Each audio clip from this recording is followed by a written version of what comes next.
Today's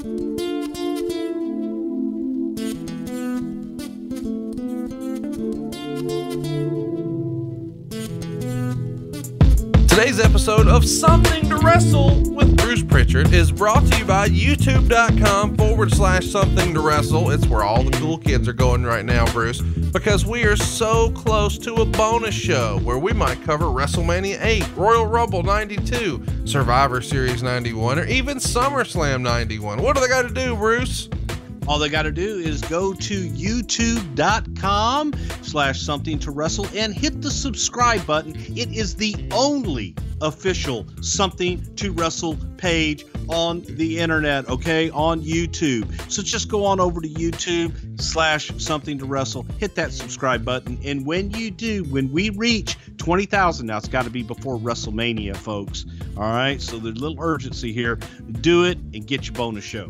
It's free. Why wouldn't you do it? It's the best way to support the show. Go click the subscribe button. You'll be glad you did. We're adding lots of little clips. It's going to be the most searchable database that you can find. So if you want to know the origins of Doot Doot Doot or chicken salad, they're all going to be uploaded at youtube.com/something to wrestle. It's a great way to introduce your friends and family to the show. It's a great way to support the show for free. It is free. It's youtube.com/something to wrestle. Help us get to 20,000, man, and let's do it by WrestleMania. And you're getting a bonus show. WrestleMania 8, Royal Rumble 92, and on and on. It's youtube.com/something to wrestle. Welcome to Something to Wrestle with Bruce Prichard. Well, you know, that's not a rib. Hey, it's Conrad Thompson, and you're listening to Something to Wrestle with. Hey, you can't steal my gimmick. Bruce Prichard. Bruce, what's going on, man? How are you? Well, I saw you going for it, so I figured that I needed to get there as well. You know, it's going to be one of those shows I can already tell I'm fired up. Well, I'm fired up too, because you finally upgraded your fucking internet. You know, I mean, we're raking in hundreds of thousands of dollars on this podcast. You think you could spring for the good internet, and I'm glad you finally did. Well, I didn't know I had bad internet, and you don't know you have bad internet until you get good internet. And now you got the good, right? Yeah, I got the good stuff coming in, dog, you know. Well, I'm excited about it because we had some good stuff this past weekend down in Fort Lauderdale. The Florida Panthers hosted us, and man, that's one of the more fun experiences I've ever had. I guess I'd been sleeping on that facility, but man, BB&T and all those guys down there, they've got it together. Yeah, it was great. And everybody was first class. Nice to see everybody there. But the big surprise, the creme de la creme. That's French, isn't it? Yeah, we'll go with that. Okay. Well, you know, the creme de la creme of guests, the kind of the dream guest of all dream guests, Patterson, Lord Patrick Patterson, live and in living color, joining us last week. And if nothing else, I was highly entertained, and I was happy to be in Pat's presence all weekend. Yeah, it was awesome, man. You know, we didn't promote it because we didn't want them to talk someone out of the booking. We didn't want it to be prevented. But we pulled it off, man. You know, we go back and we tell a lot of stories on the show here about how a lot of the stuff we grew up on was created around Vince's pool, and just three guys sitting at the table there. It's Vince McMahon, it's Pat Patterson, and it's Bruce Prichard. And you had two of the three, and really you're never going to get the third one. It was a unique experience. I'm glad we were able to pull it off. I promised it would be the biggest guest in show history, and it certainly was. Our next show, of course, is in New Orleans, completely sold out. The next day we're doing Something to Waffle, completely sold out.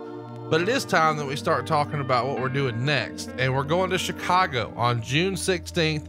It's right after NXT. There's been some rumor and innuendo that the show was late, but not late enough, so you couldn't go to NXT. Yes, you can. We're not going to start the show until you've got enough time to get from NXT to us, right, Bruce? Exactly. Doors are going to open at 10. However, the show's not going to start until 11:30. So you got plenty of time to make both. So make your plans now. If you want to go to NXT, you have enough time to do both. Hell, if you just want to come see us, just come see us. Absolutely. It's up to you. BrucePrichard.com is where you can pick up your tickets there. And there's a rumor that by the time you hear this, we might actually have tickets on sale for Baltimore. They did a little bit of a dusty finish with Baltimore. They put you guys on the pay-per-view schedule and then gave your pay-per-view to somebody else. Now you've just got a SmackDown, but you're still getting Bruce Prichard and tickets might be up at brucepritchard.com by the time you see this. And next week, we're going to have announcements about Arizona. Bruce and I have never done a show in Arizona, and we're bringing one to you. We'll have all the details next week, and our very first show in North Carolina. Isn't that right, Bruce? Absolutely, and more, plus you look down at the bottom of the card, and more. So we will be announcing a lot of stuff next week. We're really excited about making the announcement for the rest of the year, where you can see us. And as we go along, we'll always be adding more as the demand grows, because frankly, I love our live shows and I love our live audiences that come out and support us. It's a lot of fun. It's totally different than the podcast. Lots of stories that we can't possibly tell on the podcast. So come join us. I'm talking to you, Chicago, June 16th. Pick up your tickets right now. BrucePritchard.com. Go see NXT, support the WWE in their developmental territory, and then come see us. You'll get to see what will be the next big thing in wrestling. And then right after, you'll see what is the big thing in professional wrestling. But right now, we've got our work cut out for us, man, because connecting sleep to sports isn't always easy, but here goes. Mattress Firm is America's neighborhood mattress store, and it should be your goal to check out the deals they have going on every day. Their mattresses are softer than your rival team's defense, and they get a 10 out of tennis. You'll love your new bed. All right, Conrad, all terrible dad jokes aside, head to mattressfirm.com/podcast and stretch your budget further than a gymnast before a floor routine. I feel like we should mention too, we've gotten a lot of comments and feedback about Mattress Firm on social media. I want to be very clear. Mattress Firm is one of the best sponsors in the history of Prichard Show. They're working hard to bring you this show every single week for free. So do us a favor. If you enjoy sleeping and this show, that's all we ask. Go to mattressfirm.com/podcast. Even if you don't buy anything, just click it around, kick it around your web browser, throw it in your Google machine, mattressfirm.com/podcast. It would mean a lot to Bruce and I. Absolutely. And we love Mattress Firm, and they love us, and they love you.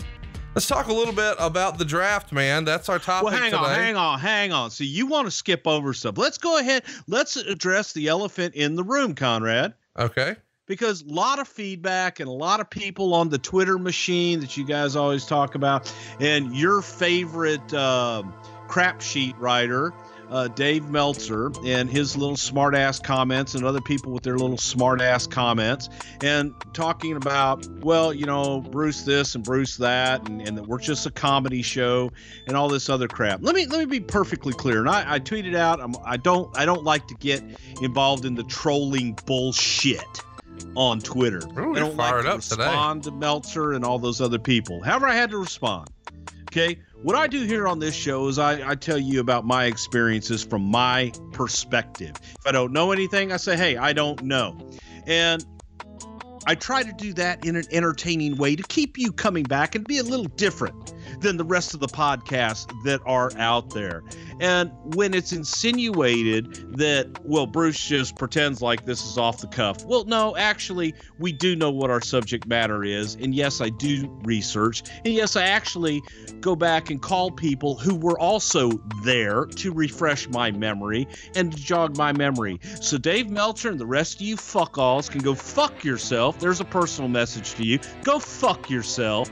You don't know what you're talking about. I don't just take secondhand information from somebody buying a ticket because they'll never be employed in the wrestling business, telling me about the business that I've been in for 44 years. So I do take offense to it, and I do take offense to somebody who refers to me as a clown and that I'm making up shit. So you can kiss my ass, and there you go. In fairness. No, there's no fairness. Well, no. There's no fairness with some jack off. You don't even know what I'm going to say. You're fired up and you don't know what I'm going to say. I am fired up. I'm already fired up. I have been the one who's always referred to our show as comedy because every now and again, someone online will take everything that we say on the show here when we're clearly having fun and they'll take it to be the gospel. I mean, I don't mean to sort of be a spoiler here, but Vince McMahon probably never said chocolate titties. That's not real. We're trying to enter that. To me, that's just obvious. That's just common sense. Like, you can tell when we're having fun versus when we're actually covering legitimate stuff that actually happened. But the idea that everything you say is bullshit or everything that Meltzer reports is bullshit is probably not accurate. I think it's all somewhere in the middle. You're going to have a little bit of WWE slant because you want to defend your idea, and there's going to be some objectivity that you don't necessarily agree with. Does that mean Meltzer gets it right every time? Absolutely not. But he does refer to our show as a clown show. He takes his job very seriously. Yeah, I don't. I mean, I think this is supposed to be entertaining, which is why I throw to you to do impressions and say chocolate titties. But I mean, come on, guys, this is supposed to be fun.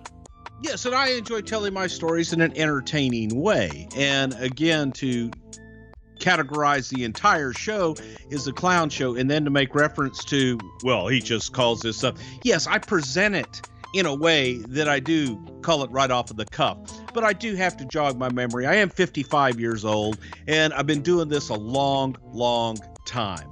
But I also have friends in the business who have better memory than me on a lot of things, sometimes not, but we discuss it beforehand. And it's people that were actually there. And I don't sit here and say, hey, I talked to so-and-so, and I talked to this guy, and talked to that guy.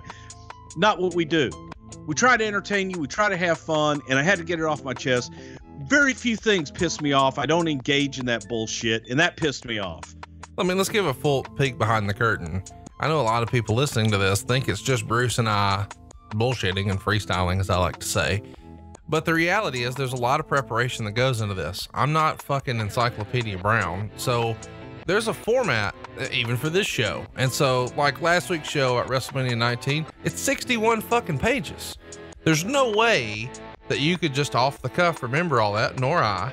So we've got a format of, hey, here's what we're going to cover and here's how we're going to get there. And I share my notes with you ahead of time. We didn't always do that, but once the show sort of took off, and you guys know that, we took it a lot more seriously. And so there's real prep now.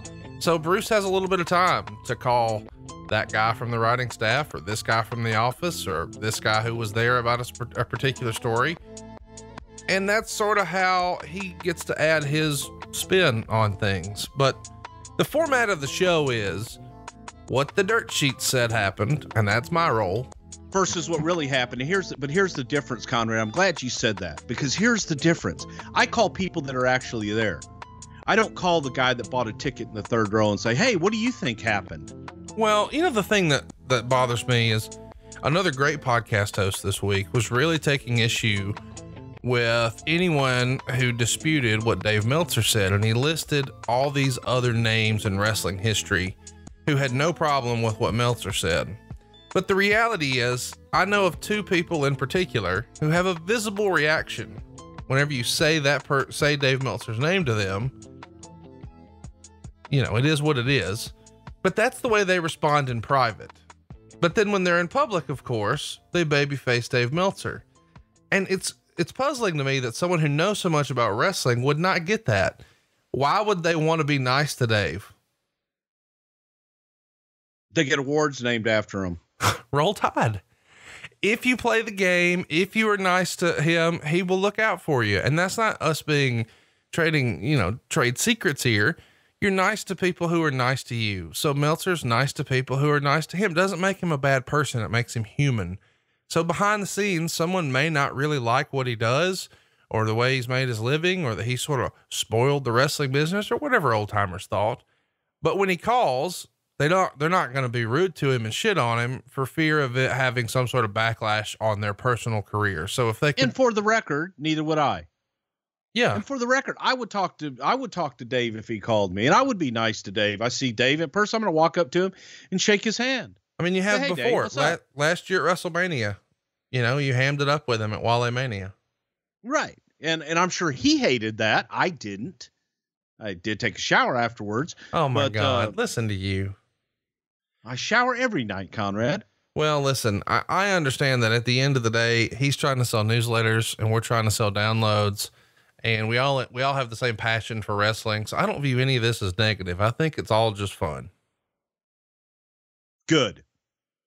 I know you don't. I know you take this all very fucking personal, but I want people to enjoy when this. you are personally attacked and your integrity is personally attacked, yes, you do begin to take it personal. And again, I don't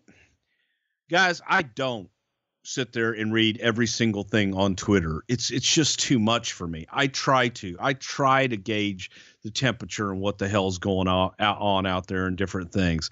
But when you see little things like that from people that are not in, again, have never spent a day of their life making a living in this business, making a living off of the business, but not actually contributing in a positive way to the business.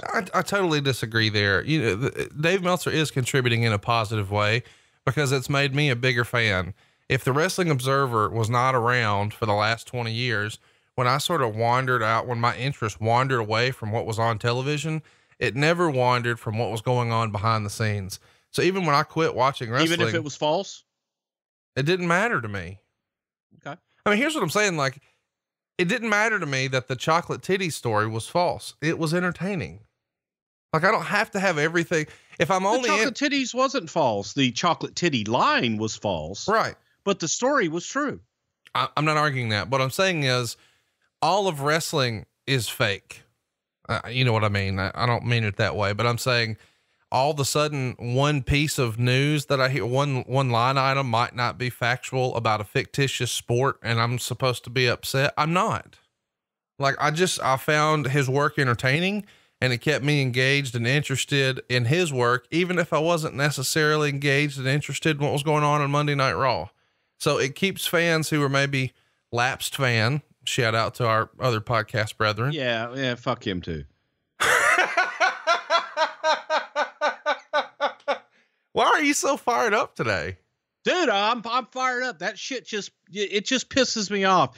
It's people that don't know, that come off and want to pretend that they know because they read something or they heard something from somebody and everything else. And it just pisses me off. And I'm off my soapbox. You know why? You don't want to know why I'm off my soapbox, Conrad? Why is that?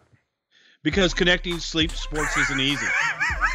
But here it goes, because Mattress Firm is America's neighborhood mattress store, and it should be your goal to check out the deals they have going on every day. Their mattresses are softer than your rival team's defense. You know why? Because they get a 10 out of tennis, and you will love your new bed. Okay, all terrible dad jokes aside, head to mattressfirm.com/podcast and stretch your budget further than a gymnast before a floor routine. That's right. Mattress Firm, twice as nice, boys and girls. Do us a favor. Throw it in your Google machine, mattressfirm.com/podcast. And, Bruce is going to get some, take my shirt off, man. I'm fired up now. I can tell. You don't want to see that, do you? I've seen it before. Okay. This is going to be a fun episode for me. I can already tell. I got to admit, I wasn't as fired up that this won the poll. We put this on a poll where I really thought it would come in second. I really thought the night after WrestleMania 14, that Monday Night Raw, which is historic, was going to win the poll, but it didn't. The first draft did. That goes down on March 25th, 2002. So we're right around the 16-year anniversary. I guess that's going to be this coming Sunday. It goes down on Raw on TNN at Penn State University in State College, Pennsylvania.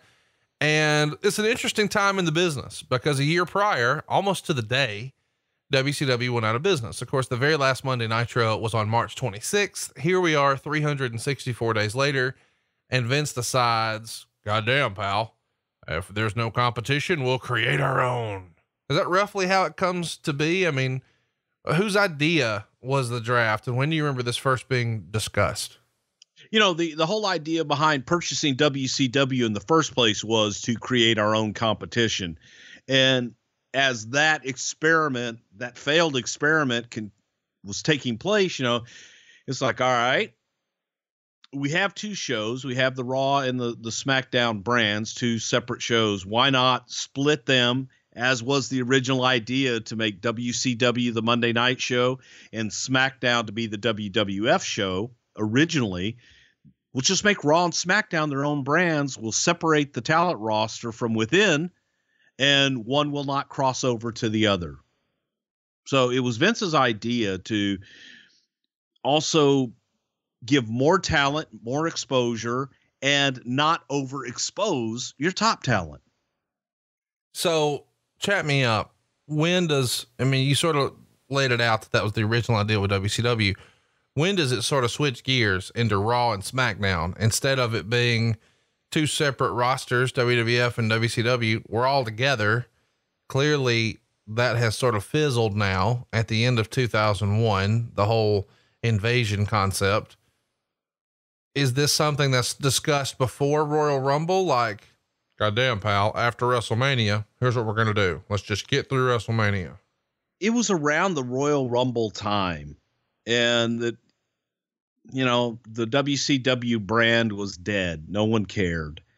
So rather than try to revive a dead brand, you did have two strong brands in Raw and SmackDown. Let's just really put the gas on both of those and do something from within. So it was probably around, it was that Royal Rumble time, because we're thinking, holy shit. All right. Now what? What do we do? How do we split them? Who gets who? How's the idea presented? Are all of you guys sitting around, a big conference room table, and Vince says, goddamn, pal, here's what we're going to do. First of the year, after WrestleMania, what if? Yes. And he presented the idea of creating our own competition and separating the brands. In Vince's head, Vince saw this as Raw will be one brand, SmackDown will be the other brand, and never shall the two cross. Right.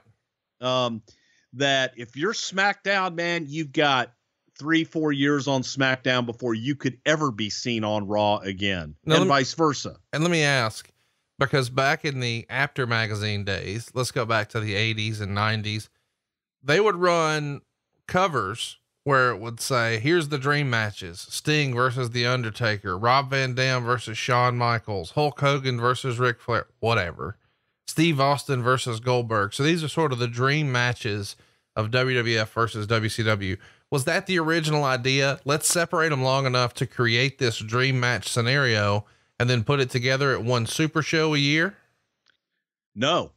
See, Vince didn't, and that is how we all took it, that you were able to build for an entire year. Right. So that WrestleMania was your Super Bowl. Whoever your SmackDown champion would face your Raw champion, and the underneath, that was the one time every year that the two brands would commingle and merge and face one another. And Vince was like, no, they're separate brands. They remain separate, but at WrestleMania we'll have representation from both, but they wouldn't be against one another. Kind of confusing. Yeah. But to us, it was like you said, to us, it was an opportunity to build two guys, and they get to meet one time, once a year. There's one opportunity to see those mega matches. Right. What would happen? And he was like, no, you have separate brands. They stay separate. So listen, you said us.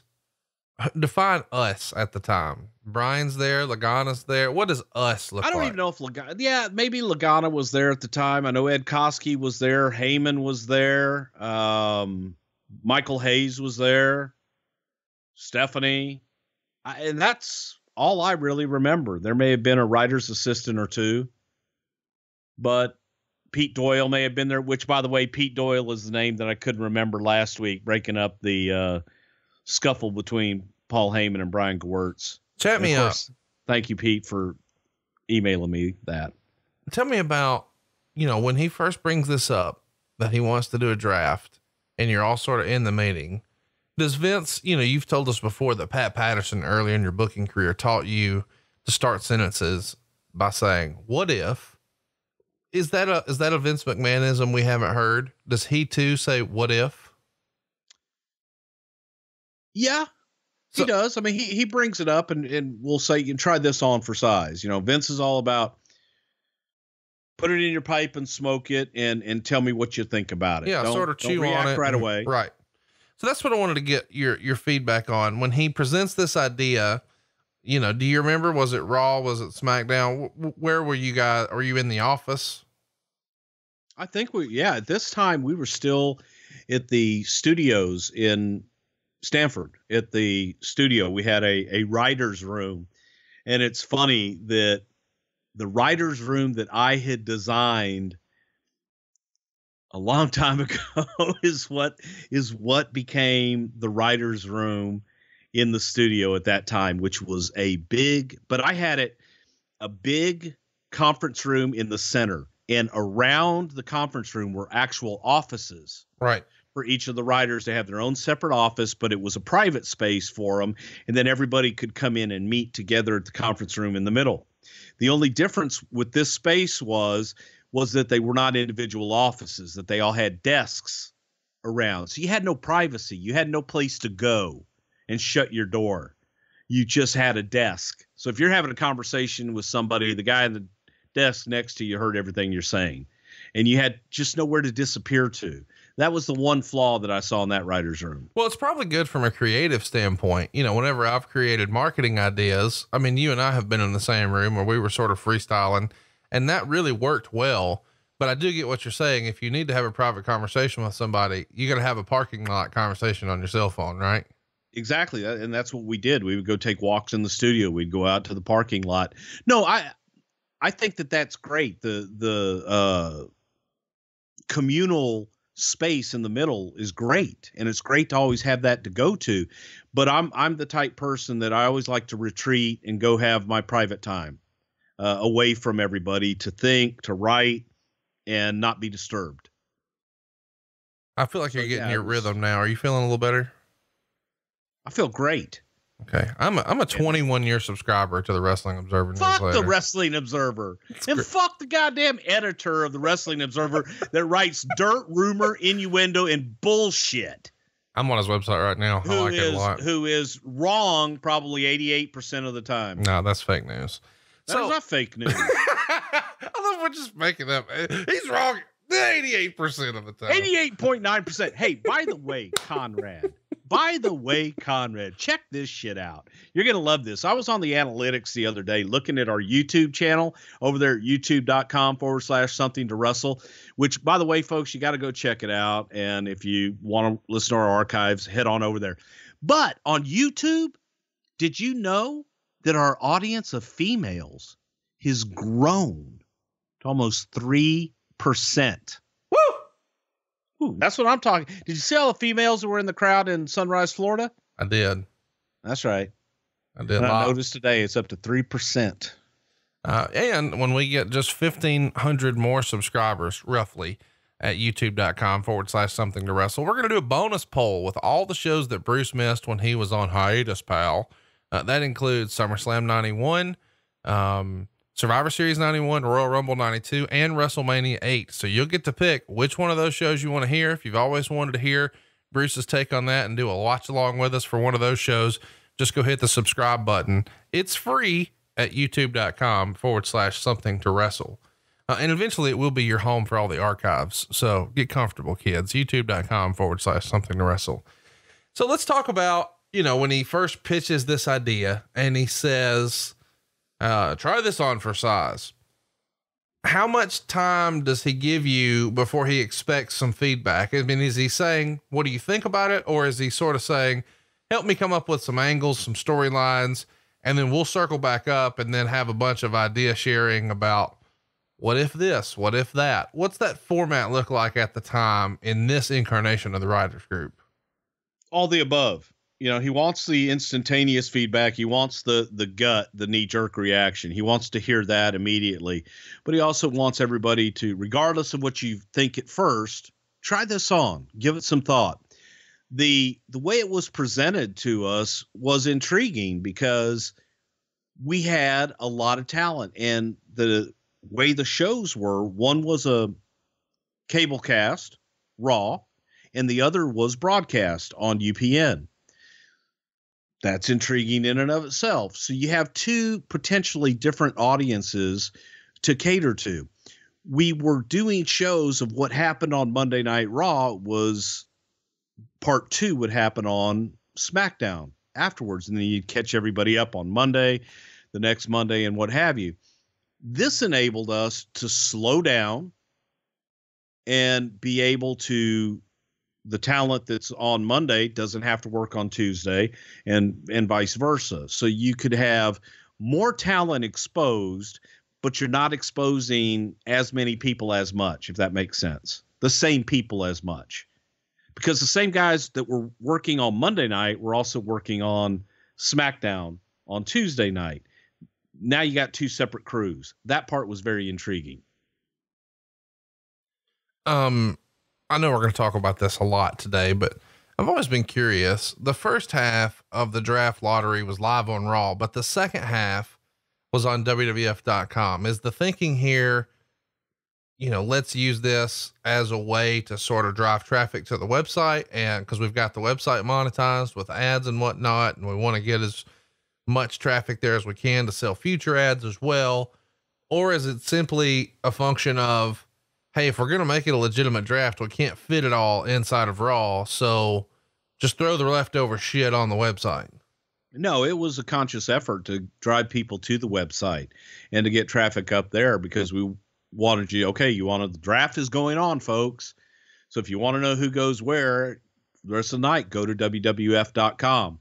And plus, trying to get all of that into a 2-hour show would have been almost impossible. So when you guys are sort of chewing the fat on, hey, what if with all the writers, is there anybody who's sort of anti sort of shuffling the stars? Because you guys had sort of spoiled the audience at the time. You were going to get Rock and Stone Cold on Raw and SmackDown, and you're going to get Hulk Hogan on Raw and SmackDown. And so now when it's sort of one or the other, is there anybody who sort of has hesitation about splitting it up, or is everybody on board with, we're oversaturating the stars and not exposing the bottom half of the roster, which is really what we need for house shows?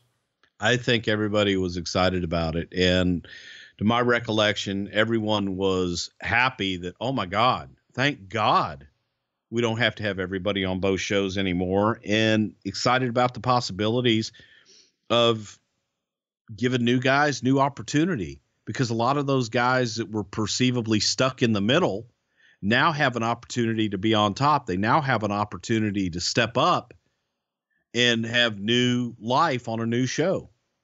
Let's go back in time a little bit. Ric Flair came back to the company the night after Survivor Series 2001, and he told Vince that he had bought Shane and Stephanie's share in the company, which led to the famous shot of Vince trying to yank his own ear off, which we've talked about in the archives. And Flair and Vince would then wrestle in a street fight in Atlanta, the Royal Rumble from 2002, with Flair, of course, going over. And then Rick goes on to face The Undertaker at WrestleMania 18. But in storyline, he had to return 100% of his control back to Vince if he lost. And Rick agreed. But then the board reserved the right to review the ownership status after WrestleMania. They ended up doing that, and that's when the decision was made to extend the brand and have Rick in control of Raw and Vince in control of SmackDown. So let's sort of back up. Did you guys know at Survivor Series 01, when you brought Flair back in and he was going to be co-owner of the company, that this might be where it led to? Because you sort of indicated a minute ago that you thought that happened around Royal Rumble time. So when you bring Flair back, what was supposed to be the payoff for that? I don't know. There was necessarily a payoff. It was to bring Rick back as a character and have him a part of the show. But at that time, bringing Rick back that was not, let's bring Ric Flair back for a draft and he'll take care of Raw. That wasn't the plan at that time. Well, I mean, you sort of mock that, but the reality is Rick wasn't contracted to come back as a wrestler. Rick believed that he was done wrestling and he was just going to come back and be an on-screen character. And then of course, fast forward 2 months and he's fucking working the Royal Rumble. Well, that is true. He was being brought back as just an on-screen character. And then, like I said, before you know it, he's in the damn ring with Vince. So that was funny to us. Is this when the whole general manager thing really took hold for WWE? Because it has been one of the most repeated storylines for as long as I can remember, all about who's in charge of this show, who's in charge of that show, blah, blah, blah. Yeah, I guess it really was the birth of it. When you look at it like that, it was. And for years, you know, the funny thing about it, especially in the WWF, was that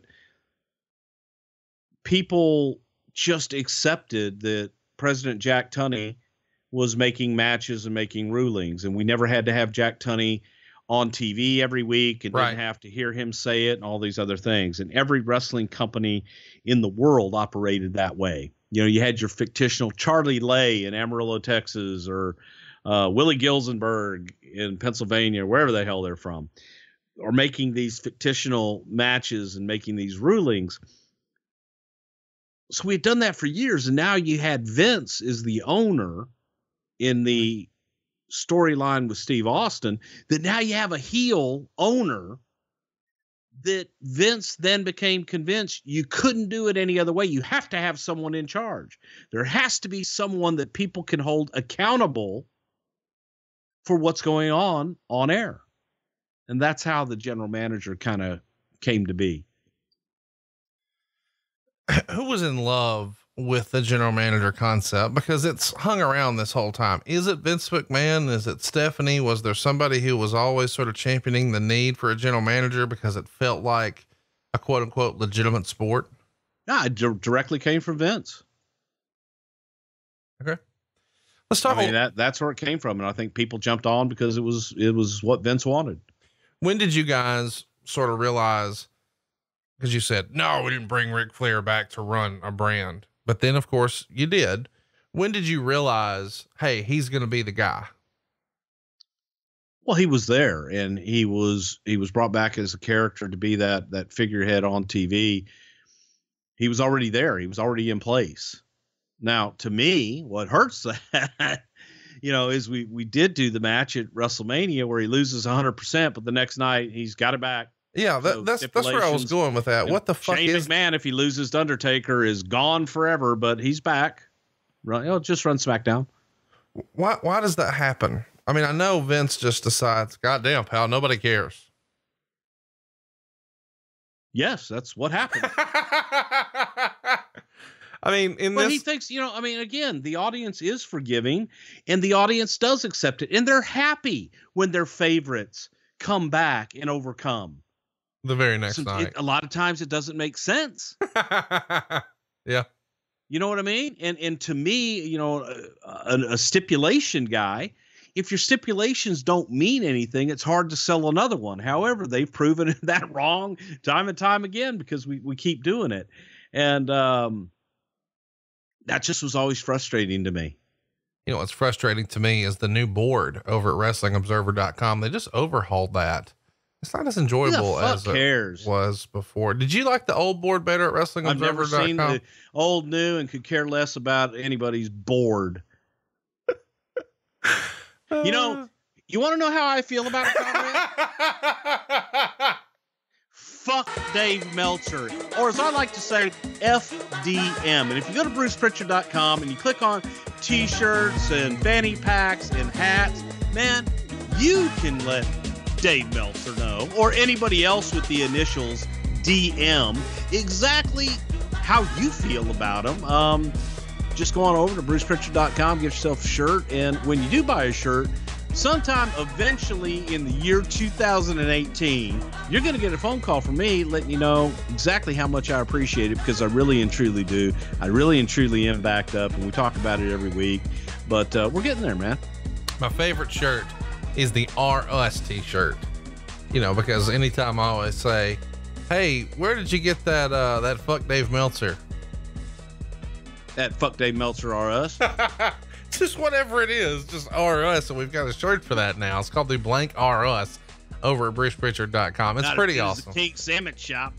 Yeah. It's the greatest sandwiches on God's green earth. Check it out, man. It's all over at BrucePrichard.com. And eventually Bruce will call and thank you. Now let's talk a little bit about the business at the time. Total revenues for the quarter were $100.2 million, which is down 10% from that time last year. So in 2001, this same quarter, it was 111.2.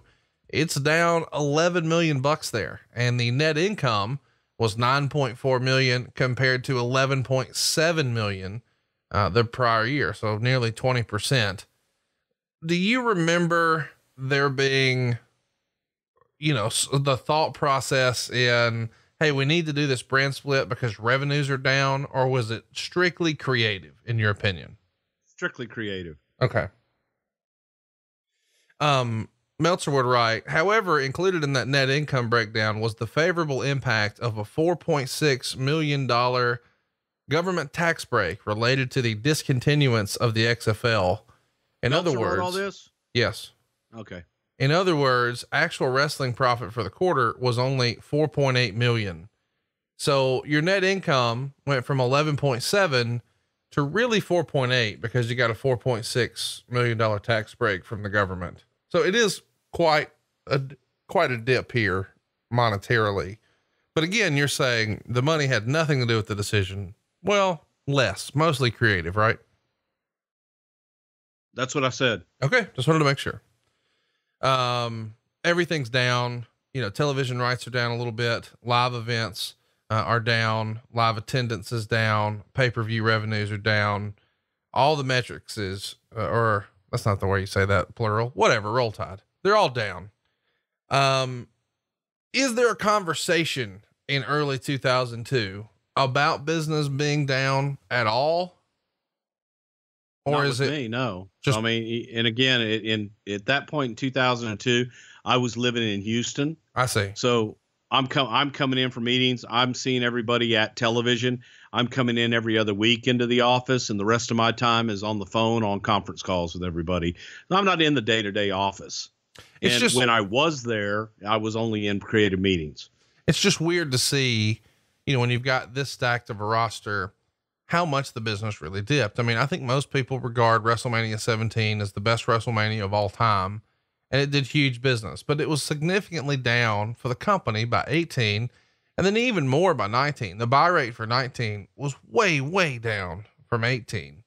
So it's just interesting, creatively, it feels like Vince is sort of responding to the dip in business, saying, I don't know what they want, but if they liked it when we had competition, we'll create some. Well, again, that goes back to, we were thinking about that before WrestleMania 17 with the purchase of WCW. So that was always in his head. He hadn't pulled the trigger yet because in his head, WCW as a brand was going to be strong enough to combat all that. And it just wasn't, man. It didn't work. So he had to create his own. Well, and he's really trying, some new things at this time. The NWO arguably sort of reinvigorated the business, and he recreates the NWO and brings them back in.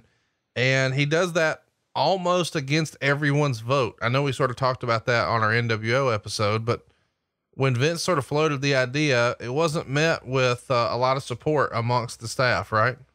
No. And to the band, I think everybody, I wasn't there for that vote. I heard about it from practically everyone in the room, but no one was in favor. No one was in favor of bringing the NWO back. I would say almost everyone was in favor of bringing Hogan back, but not necessarily the NWO Nash and Hall. That they didn't like the package. I think you're the only person in wrestling who says Nash and Hall. I think everybody else says Hall and Nash. Hall and Nash.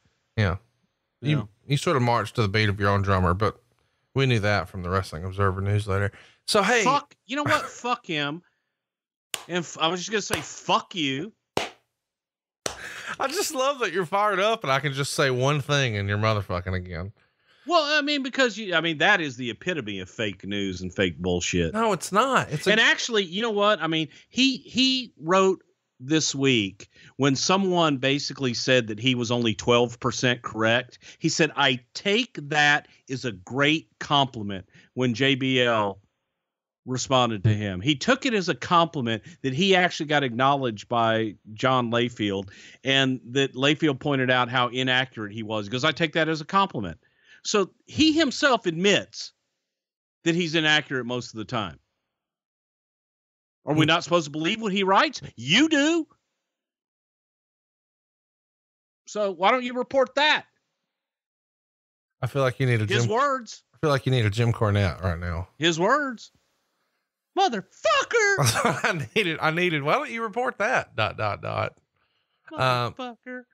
The torch. We'll switch gears here. wrote, Big Show has been a new person backstage. Are you going to be so honored we can't even do the goddamn show today? Go ahead. Go ahead. I mean, here's the thing. I know that this upsets you, but you do recognize that the majority of our audience reads the Observer and the Torch. So when you motherfuck everyone who reads it and participates, I'm not motherfucking the people that read it. okay. I'm just letting them know that what you're reading is fiction. You might as well pick up a National Enquirer. Or actually, no, the one from the UK with the Martian boy. The Sun, right? Yeah, I don't know, with the Beast Boy or whatever the fuck they are. Boy, you're all over the place. Big Show has been a new person backstage now that the original mentor Hulk Hogan is around. Show seems to be especially excited and hangs around Hogan a lot. All reviews for Hogan's backstage conduct have been glowing. He is cordial to everyone and doesn't act like a big star. In fact, he pulled Josh Matthews aside and told him that he and his son watched Tough Enough and loved him on it. So glowing reviews from Hogan here in the Torch sort of supports what you were saying. Hogan was just cool with everybody, right? You know, for the most part, he really was. You know, Hulk comes in and Hulk does talk to everybody and doesn't really big dog anybody. And at this time, I think he just wanted to get along, you know, and get through with as little hassle as possible. Big Show being seen as a new person backstage. Is it fair to say that at different points in Big Show's career with the WWE, he would run hot and cold to where he was excited to be there and then just pissed off and had a chip on his shoulder and just a grumpy, ornery dude? He could be. Yes, definitely. Big Show had his grumpy and his temperamental times. However, you know, Paul White's just like a big kid. One of the most lovable people you will ever meet. And he has his moments where he gets down and he gets frustrated and he could be grumpy at times if he didn't feel things were going his way, and he would let people know it. But for the most part, I think you would find most people would tell you that Big Show is one of the sweetest people they'd ever known. So did you notice a change with Hogan's return, that Big Show was more motivated? I don't know if he's more motivated or not. He was happy to have his buddy around that he could hang out with, because he hung out with Hulk in Tampa, and he looked up to Hulkster. So to be able to travel with him again and hang out with Hulk, he's happy to have, you know, happy when your friends are hanging around. So he probably was in a much better mood. This is from the Torch, so you don't have to have an aneurysm. Vince McMahon wanted Shawn Michaels to return to the NWO, but others vetoed the idea. Michaels was in Toronto for WrestleMania and discussed a possible return to the WWF scene with McMahon, and the plans were pretty much set. But when Kevin Nash and Scott Hall were presented with the concept, they rejected it, arguing that he wouldn't fit in with their group on or off camera, and if he returns, it should be as a babyface, at least at first. Michaels, notoriously immature and abrasive, didn't do himself any favors when he gave Triple H the cold shoulder backstage at WrestleMania when Triple H said hello to him. Michaels was talking to someone else at the time and brushed off Triple H's greeting, and observers say he looked a bit slim in the body and fat in the face with thinning hair at WrestleMania. The NWO threesome has made it clear they have no desire to have anyone join them at this time. Michaels, image-wise, might be a tough fit anyway, since his look is now sort of cowboy oriented, although the last time he was on TV regularly, he was doing the DX gimmick, which wouldn't be a stretch to fit in with the current NWO image. So lots to digest here from the Torch. Do you remember Vince sort of presenting the idea of Shawn maybe joining the NWO and that being met with some reluctance? Shawn was definitely somebody that we had considered to be a part of the NWO. I don't remember Vince wanting Shawn to be a part of the NWO. He felt that, you know, everything that you just said was more along the lines of Vince's feelings, because he felt that DX was so strong, identified with Shawn, that there was talk about not doing necessarily the NWO, but doing the Click and doing different things with Shawn and Hall and Nash and what have you. The part I found so damn hilarious about what you just read there was Michaels, notoriously immature and abrasive, didn't do himself any favors when he gave Triple H a cold shoulder backstage at Mania when Triple H said hello to him. Who the fuck is reporting this shit?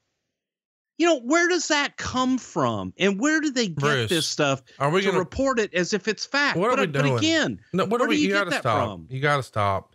If we're going to have a good show, you've got to stop. You brought it up. Where do you get it from? Where do they get it from? You know, here's what I noticed. They said that Shawn looked thin, and I think it's because he wasn't eating good. And if you want to eat good, you should know that Blue Apron is the leading meal kit delivery service in the U.S. And while many people know what Blue Apron does, not many people know about the types of meals you can eat when you cook Blue Apron. And they've got lots of awesome meals that Bruce is going to run through for you. But the real deal is it's incredible ingredients, and they've got chef designed recipes, and Blue Apron lets you see the power of what food can do. Blue Apron's going to deliver fresh, pre-portioned ingredients and step-by-step recipes right to your door that can be cooked in under 45 minutes.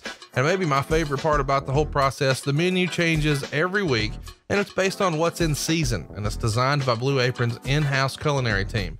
You've got 12 new recipes each week at Blue Apron, and customers can pick 2, 3, or 4 recipes based on what fits their schedule.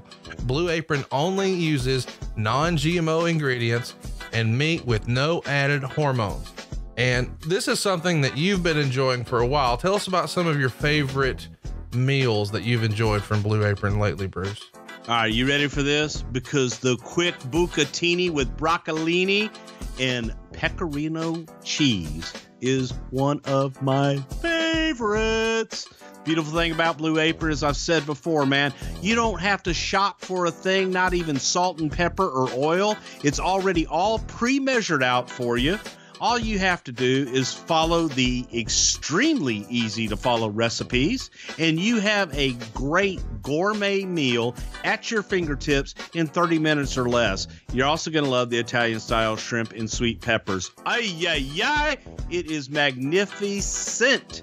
And right now, Blue Apron is treating Something to Wrestle with Bruce Prichard listeners to $30 off your first order if you're blue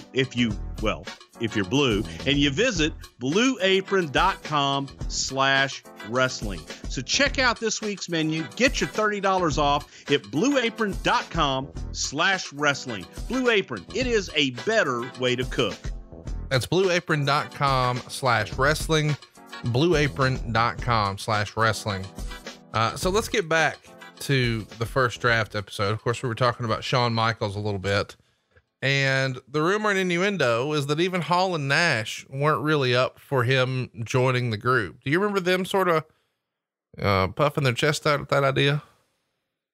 You know, Hall and Nash during that time, they weren't really puffing their chest out about a whole lot of things.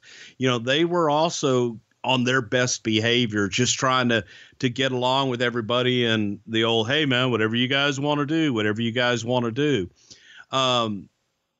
we were throwing a lot of different things out there, and Vince had his ideas on what he wanted to do.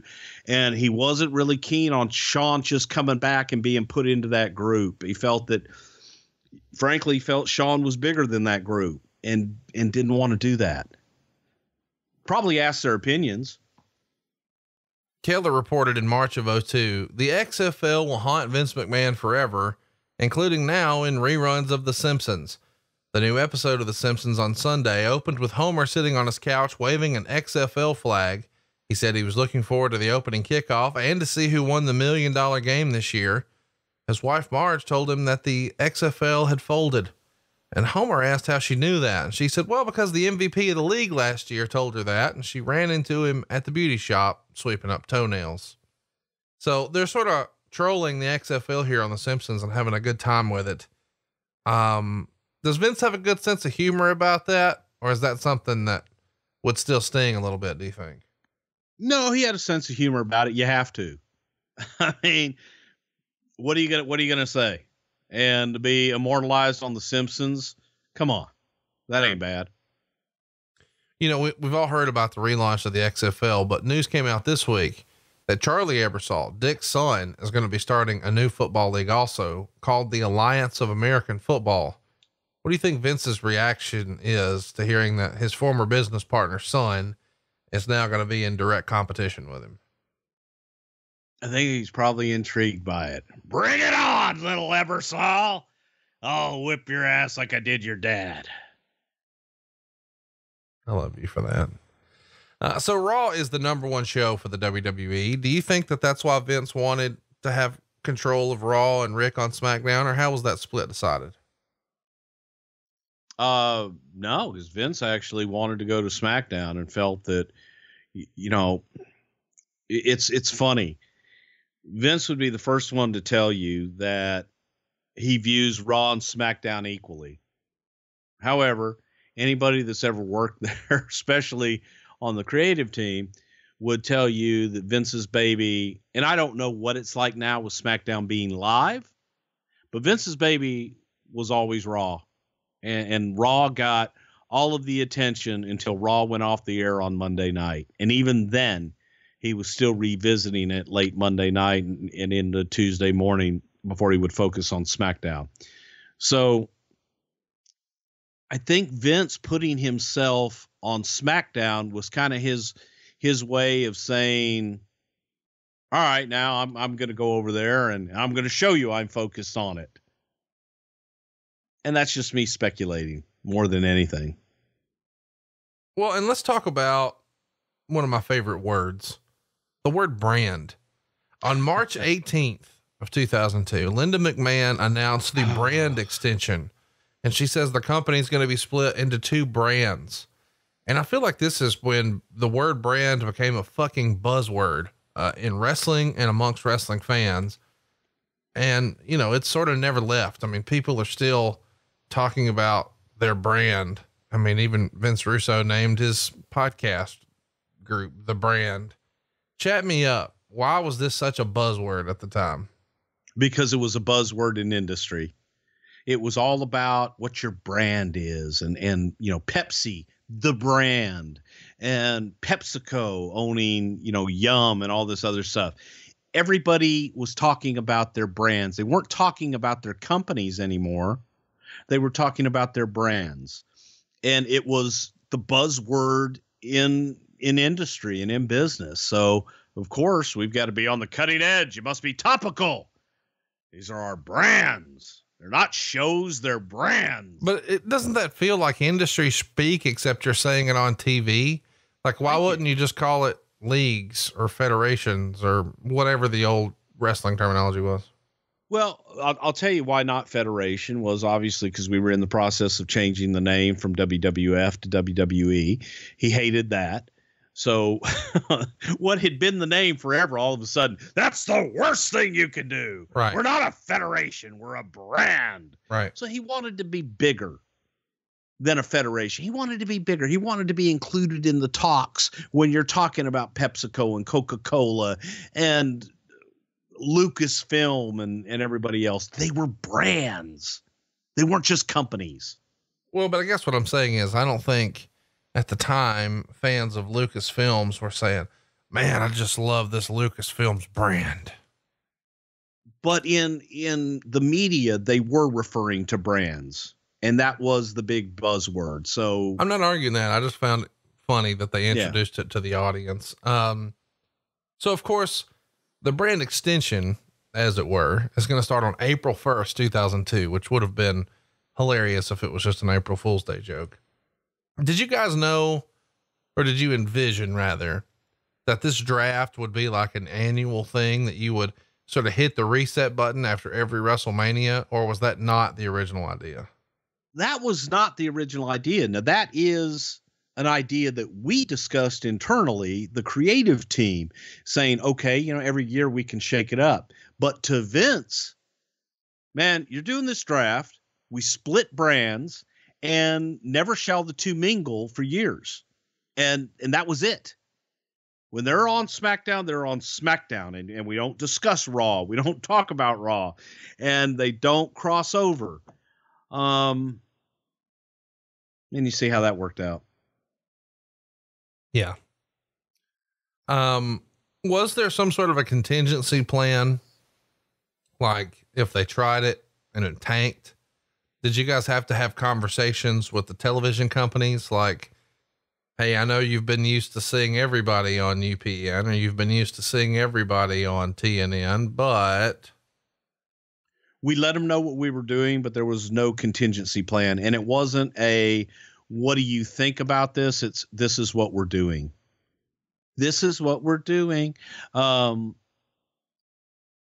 was no contingency plan because in Vince's mindset, a contingency plan thinks that the plan that you have is not good enough. So you're already planning for failure. You just plan for success and move forward. If you have a contingency plan, then what's the use? Linda McMahon in a press conference around this time started talking about the DirecTV deal. And she says it was signed under the old terms. In other words, saying that the WWF essentially had backed down. Do you remember what a big deal this DirecTV situation was for you guys? Because allegedly DirecTV for the No Way Out pay-per-view would have had like 100,000 buys, which is a pretty big deal if the total is 500,000. Do you remember, you know, sort of the ramifications of this DirecTV negotiation and the effect it was having on the company at the time? You know, I think that losing anything, you know, is going to have an effect. And if it was indeed that much, I doubt very seriously it was that much. However, it was significant. And DirecTV, man, they were catching on, especially at this point. So, you know, you want to have everything you can, and you got to pick your battles. And sometimes you've got to tap out and say, okay, I give up. We'll go ahead and, you know, we'll give in. Because you're at that point, then you're losing money. So Vince didn't want to lose any more money. One of the ideas I had at the time that never really made sense to me was, it feels like if you're doing a real brand extension that you're going to have 24 pay-per-views, but that winds up not being the case. And Linda McMahon even says here at this press conference that the original plan was 24, but now it's just going to be 16. So instead of one crew getting 12 and the other crew getting 4, you're going to have to do joint pay-per-views, which sort of defeats the point of a split at all, right? Well, that wasn't, we didn't have one doing 12 and one doing 4. No. That's what I'm saying. Like, how would you get to 16? Like, my point is clearly it's not going to be so lopsided where one group of guys is going to get 3 times the pay-per-view money another guy or the other. No. That's easy. It was WrestleMania, Royal Rumble, SummerSlam, and Survivor Series were the extra 4. I got it. What I'm saying is, isn't it sort of silly that if we're going to have a brand extension, but we're going to do joint pay-per-views? Yeah. And especially when we're told, you know, that they can't intermingle, but Vince was like, they can have the same matches on those 4 big ones. They each have their own pay-per-view. Okay. They each get 6. Okay. So they each get 6 pay-per-views. So that's 12. Yeah. And then there's 4 that will be super both shows. Brands. Yeah. Super shows. So it's difficult to do. Again, when you're given the mandate, you can't mix them. So we were just having, you know, matches from SmackDown and matches from Raw that would be a part of SummerSlam and Survivor Series, Rumble, and Mania. Again, if we're saying you can't mix them, it feels like maybe one show gets Rumble and SummerSlam and the other show gets Survivor Series and WrestleMania. God damn. Can't do that. Who gets Rumble? Isn't that amazing that he can be so steadfast in some ways, and then in other ways, just nothing makes any fucking sense. And when you would try to argue it, or not even argue it, just say, why not? Or that doesn't make sense. God damn it, makes perfect sense. It's the Rumble. Everyone's got to be in it. But they can't mix. In the Rumble, they can. All right. Okay. Yeah. You're applying logic to an illogical situation. Again, doesn't work. You know, we get questions all the time, or I know you don't ever get on Twitter for real, but I get questions all the time that say things like, when are you guys going to do it? I get on Twitter all the time for real. All right. Go ahead. I get questions that are like, when are you guys going to do a Vince McMahon episode? And I'm like, dude, fucking every episode is a Vince. And I think this is as much of a Vince McMahon episode as any, because it's sort of like, you get to peek behind the curtain into the mind of a madman a little bit, where, God damn it, they'll never touch. They've always got to be separate. Well, I mean, not Royal Rumble. Goddamn, pal. Who's going to get the Rumble? It's just hilarious. Exactly. But, and here's the crazy thing about that. It makes sense to him. Right. It makes perfect sense to him. Well, it's like a villain, right? A good villain in a movie believes he's right. He doesn't think he's doing wrong. He thinks he's doing right. And I'm not comparing Vince to a villain. I'm just saying he has that steadfast conviction that it's so easy. How do you not see it, Bruce? We've got a baby face on our hands. Yes. Now, and this would come across sometimes, where Vince and I would have our arguments about different things, and I would screw something up and I would be told that was the worst piece of shit, worst piece of television he's ever seen in his life. And I would look at him and go, why have you kept me around for 20 years? And then he would look at me and go, God damn, pal, I'll put our record up against anybody. It's like, a minute ago, I was the worst producer on God's green earth. And now, but made sense to him. Bruce, get your chapstick ready. Hunter does an interview around this time on WWF.com. And he says, you know how to get a push in this business, going out every night and performing so good that they have no choice but to use you. It's not a thing of you just hanging around and biding your time, and sooner or later you get a push. You go out and make it so they have no choice. I mean, he doesn't mention anything about dating the owner's daughter here at all.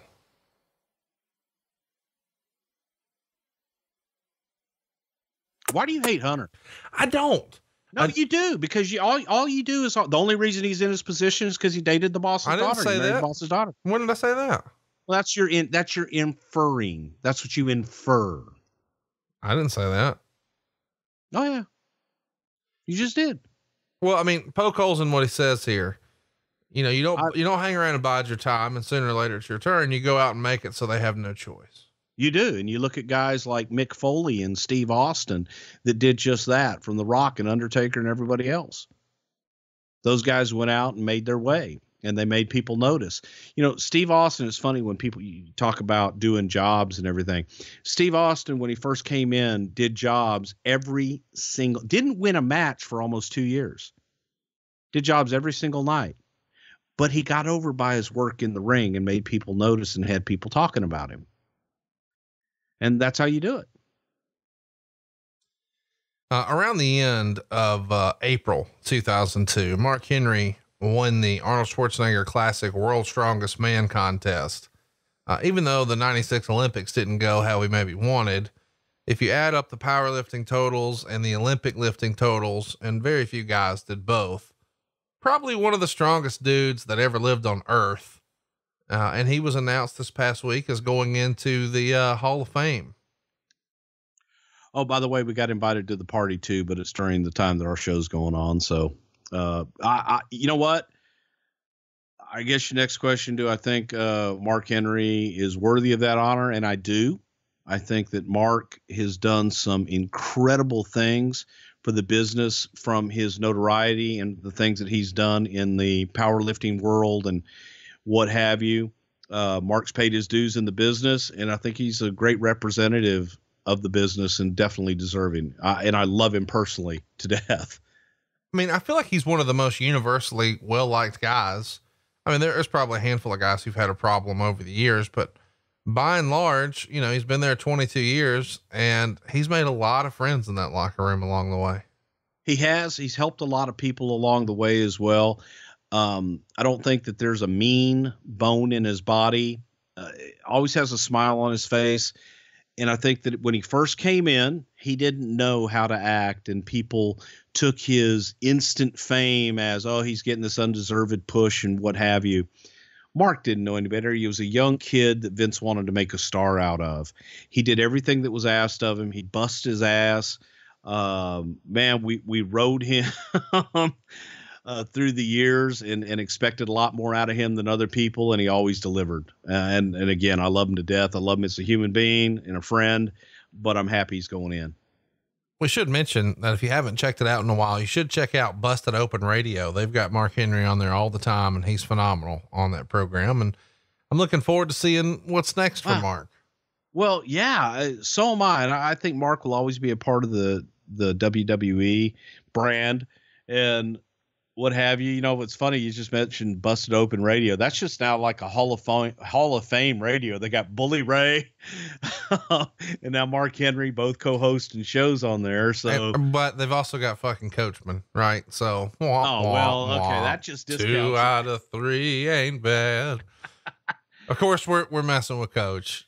He's a buddy. So let's talk about the World Wildlife Fund. We get lots of requests about this. We've touched on it briefly in the past, but I want to talk about it here because around this same time as the first draft, you guys lost another legal battle to the World Wildlife Fund.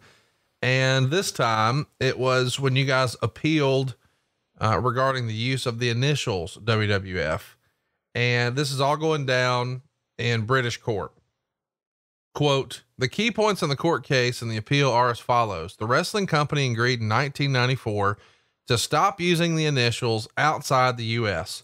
They then broke this agreement. The wildlife group went to court to get an injunction to force them to stick to the agreement, and the wrestling group argued that the agreement could not be enforced because there was no confusion and it was a restraint of trade. The court ruled this was irrelevant. The World Wildlife Fund, which is now the World Wildlife Fund for Nature, originally trademarked the WWF initials in 1961. The original agreement from 94, which the WWF signed, called for the wrestling company to not use the initials WWF in writing anywhere in the world using World Wrestling Federation or WWFE would be okay, however, and to not use the initials orally to sell merchandise anywhere in the world except the United States. If the House of Lords were to reject the final appeal, the wrestling company would not have to change their name. Instead, they just have to stick to their original agreement from 1994. The company would have to be referred to in writing primarily as either the World Wrestling Federation or WWFE. All the web addresses with WWF and the URL would have to be changed. And the WWF claims that this rebranding would cost them in the neighborhood of $50 million. The judge, however, couldn't care less. So we know what's going to happen like a year later in 2003, but you guys are still in the midst of fighting it. But you were there when this deal was signed in 94. Do you have any memory of this agreement from 94? Not really, other than, you know, how we did refer to it. And I think that there is, again, it all comes down to interpretation and how you can get away with it. And if you say WWF champion, that was a descriptor, different things, but it was, you know, we lost, licked our wounds, had to move on, change the company name. It was disheartening to lose because I don't think anybody in their wildest dreams ever confused the World Wildlife Fund with the World Wrestling Federation. The WWF used to be known as the WWF, the World Wide Wrestling Federation, from 63 until 80, when it was renamed the WWF. And of course, in 02, a few months after this, you guys would rename it WWE. And we've talked about that a little bit when we covered shows from 03. How did all of this affect Vince at the time? I mean, is this simply a matter of, you know, God damn it, it's $50 million, or is he sort of emotionally invested? I mean, I would think you'd have to be in this brand, the WWF, right? Vince, he was, without a doubt, man. It was our identity. And Vince is one of those people that wants to take a negative and turn it into a positive. So he looked at this as an opportunity to rebrand and looking to get away from wrestling. That was the big, you know, mandate from people in corporate is we don't want to be identified as the wrestling company. We want to be the entertainment company. We do more than wrestling. We do movies. We do this, we do that. So entertainment on our end was the buzzword. Right. In describing what the new name would be, was constantly, no matter what it all ended up with, coming back to entertainment. I think it might have been Kevin Dunn in the boardroom at the studio that said, "What's wrong with World Wrestling Entertainment? It says everything that we want it to say. You keep your wrestling, but it says that we're entertainment." And it was a eureka moment of, I love it. People were going off on every other conceivable initials and acronym you can come up with. And that's where we ended up. And Vince loved it at that moment. You said every other conceivable. So give us some other names that you remember. Oh my God. Well, I mean, entertainment federation. I mean, it was, and everything. There were a lot of federations, because they felt that was important. There were those of us that felt you have to have wrestling. So it can be, God, I can't even remember half of them. It was everything you could possibly imagine. Paul Heyman's was extreme wrestling. But Vince just wanted to be, entertainment. Somebody actually pitched Entertainment Federation. No, just, it was like entertainment or world entertainment, something like that. And there was confusion there. I think there was already a Wii network. Oh, that's so great. But what are you doing? I'm going to go watch Wii. Yeah. And there were people that wanted that. There were people that wanted wrestling out of the name. Who wanted wrestling out of the name? The like movie people were, when you say wrestling, they think wrestling. They don't think movies, Vince. And, in marketing, well, if we take wrestling out, we can go anywhere you want to go, Vince. But we were wrestling. That's what we were. And it goes back to Jim Cornette and his rant of not calling the wrestler a wrestler. You call him a superstar. What the fuck am I supposed to call somebody who wears goddamn wrestling boots, wrestling fucking trucks, and wrestling in a goddamn wrestling fucking ring on a goddamn wrestling show? And we ended up with World Wrestling Entertainment. There's a lot of rumor and innuendo out there that, Vince has all these words he doesn't like. And supposedly he doesn't like the word wrestling. Can you confirm or deny? He doesn't like referring to, he wants it to be bigger than wrestling. He wants it to be entertainment. He wants them to be superstars more so than entertainers. The whole divas name, they're more than women wrestlers. They're divas, and wanted to coin that phrase. But they're women that are wrestling. Okay. They're divas. It became WWE divas. Now they're back to being, women wrestlers. Let me ask you though, when you were sort of freestyling people who were suggesting different names and some people wanted the name wrestling out, was Vince one of those people? I don't want to say that he wanted wrestling out. He listened to it though, and he tried it on. Yeah.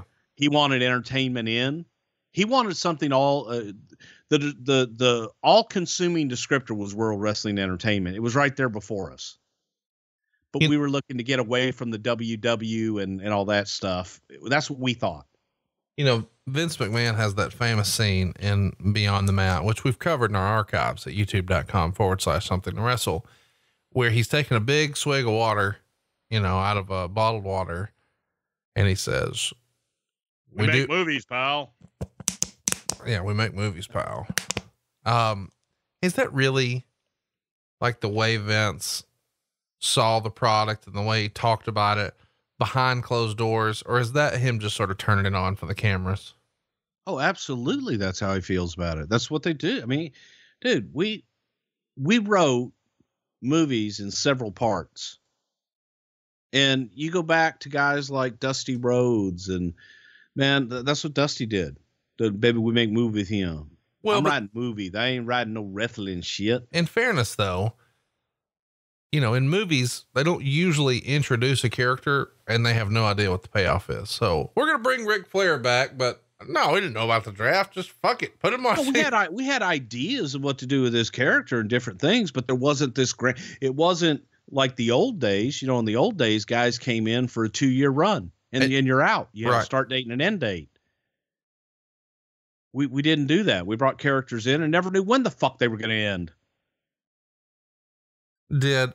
Was Stephanie involved in any of these meetings where you guys were sort of renaming the company? Do you remember what her feedback was at the time? Stephanie, most of the time would mimic whatever Vince wanted, and she would just try and stress that back to us. Got to be entertainment, it's got to be entertainment oriented. And she would go off in that direction because Vince would be so damn vehement about how we describe ourselves. And it starts here, God damn it. So sometimes it becomes confusing as hell, but at the same time, you just have to forge ahead, and eventually something's going to stick and something's going to come out of the damn thing. How close did we get to having WWFE instead of WWE? Well, that was the official name of the corporation, by the way, was WWFE.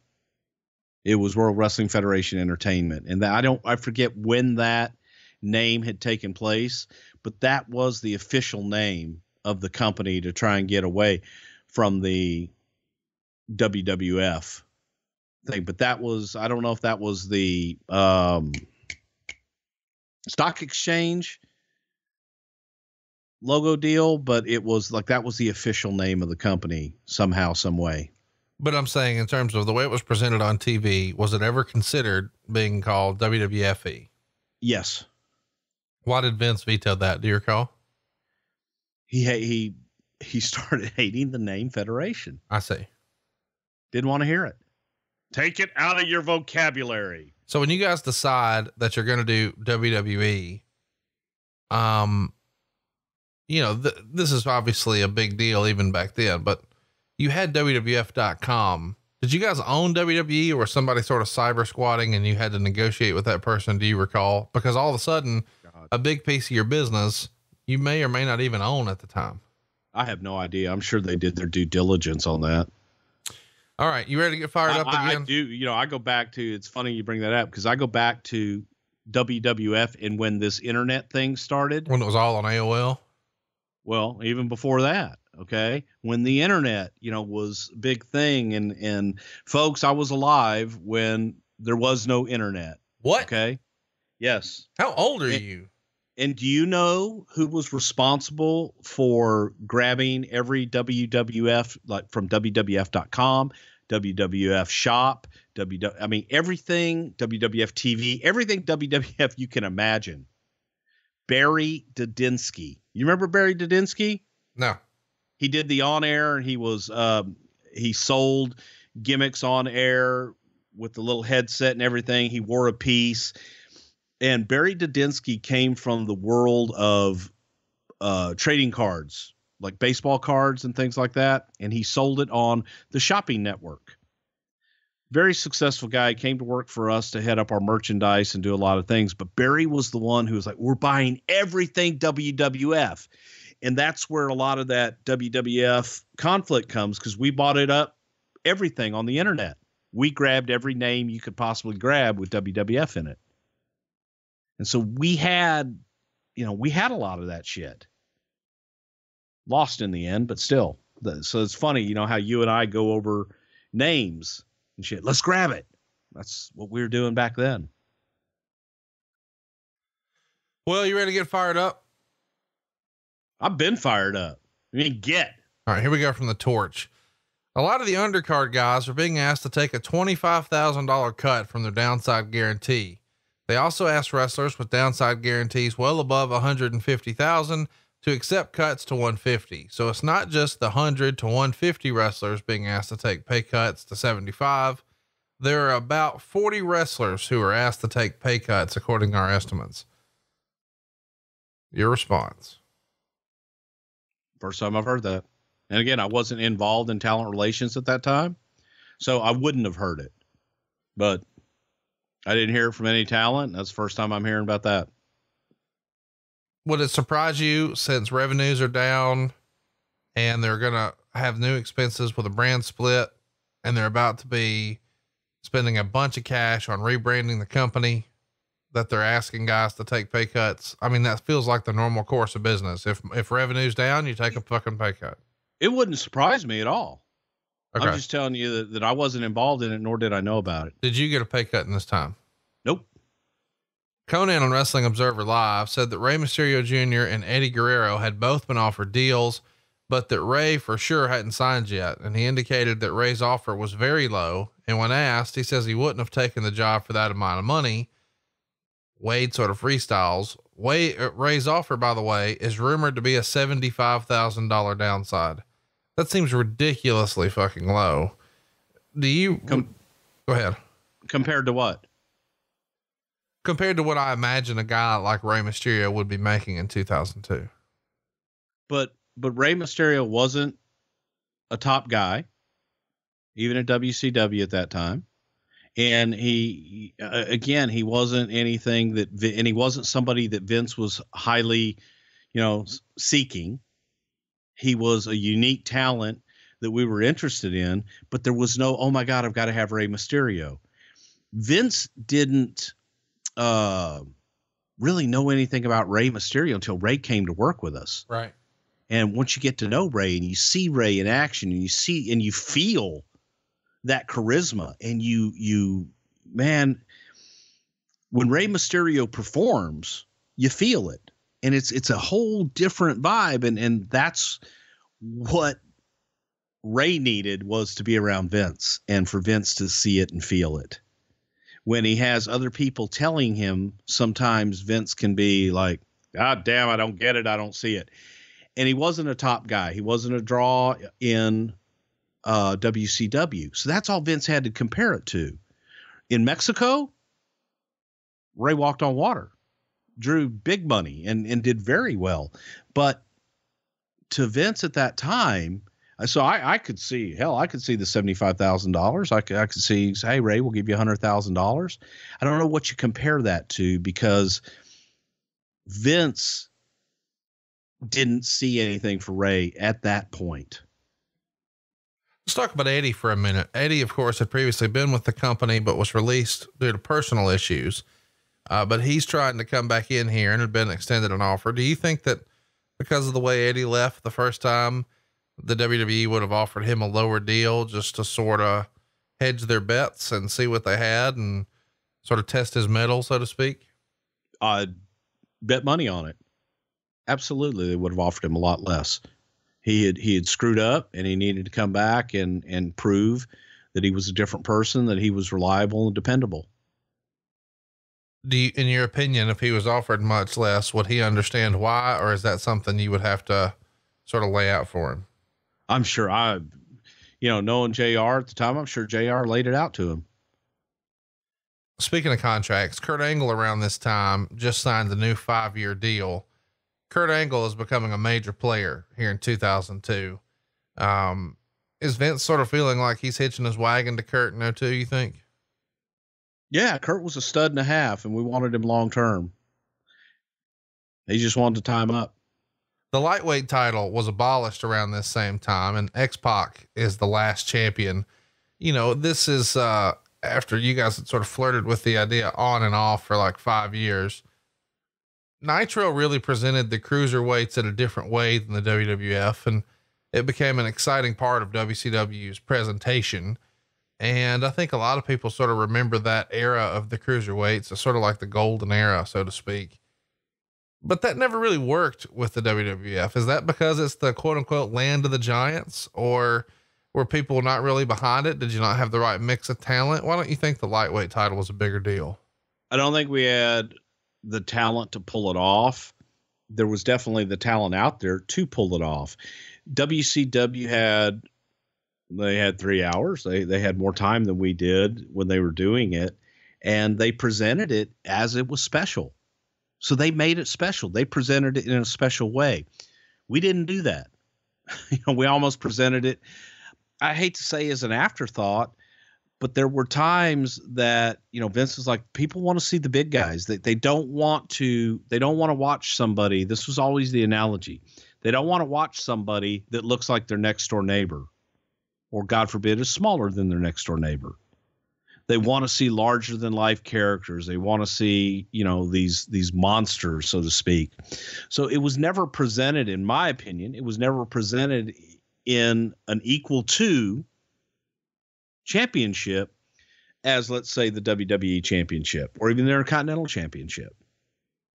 So it was a perception that the audience had, but I dare say the audience had it because of our presentation or lack thereof.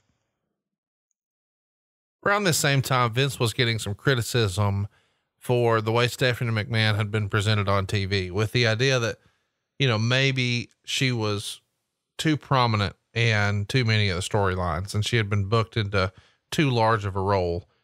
And allegedly Vince was able to sort of just blow off that criticism backstage. But when he sort of asked about it in public, he says things like, it just so happens they're all very good performers, both Shane and Stephanie, and they both actually prefer to be on the other side of the camera, producing and directing. And I find that interesting because here we are 16 years later and they're still very prominent on both shows. Did Stephanie want to be a TV star? I don't think at first that she did at all. This will blow everything up. The first time that Jim Cornette met Stephanie, the reaction was, "God damn, why the hell is that Demi Moore looking bitch not on TV?" Something along those lines. And it was Russo and Cornette who first pitched Stephanie being on TV in the whole Undertaker, Mr. McMahon scenario. Yeah. Yeah. And through the years, I've never felt, from Vince, Steph, and Shane, and even more so, Linda, they would all, say to you, "No, I don't want to be on TV," and not want to be a character on TV. Vince, first of all, their last name's McMahon. It's real. Okay. They really are my children. They really are the came from my nuts. I don't know. Vince pushed it, and Vince makes the final decision. And there would be times that we would write him out at the request of Shane and Steph. God damn, we need Stephanie. We need Shane. And Vince would write him right back in. It comes out that you guys were holding auditions essentially at the WWF headquarters for potential color analysts. And you were going to include some guys who were on the roster, some names that sort of shocked me in my research: D'Lo Brown, Raven, Stevie Richards. These are the names that were leaked out. Of course, we know eventually the job winds up going to Taz. Do you remember anybody else who was considered, or anybody else that somebody had high hopes for that could have been in that Taz role? Ron Simmons. Ron Simmons was somebody that was considered for that role. Off the top of my head, I don't remember anybody else, but from Raven, going back to the Scotty Flamingo character, man, back in the day, he was a damn good color commentator, and he did color commentary up in Portland. I was the one that suggested him to put him in that role because I had heard his color commentary from his days in Portland, Oregon. D'Lo we thought would be good. I don't remember who suggested Stevie Richards, but he was another one that had a gift of gab and was quick-witted, and that's what Vince was looking for. Ron Simmons, man, backstage, Ron is quick, and plus he has that damn voice. It's so powerful. So there were a few that were considered, but Taz got it because Taz messed up his back or his neck, whatever the injury was. And, here he was, had the gift of gab, was local, lived in New York.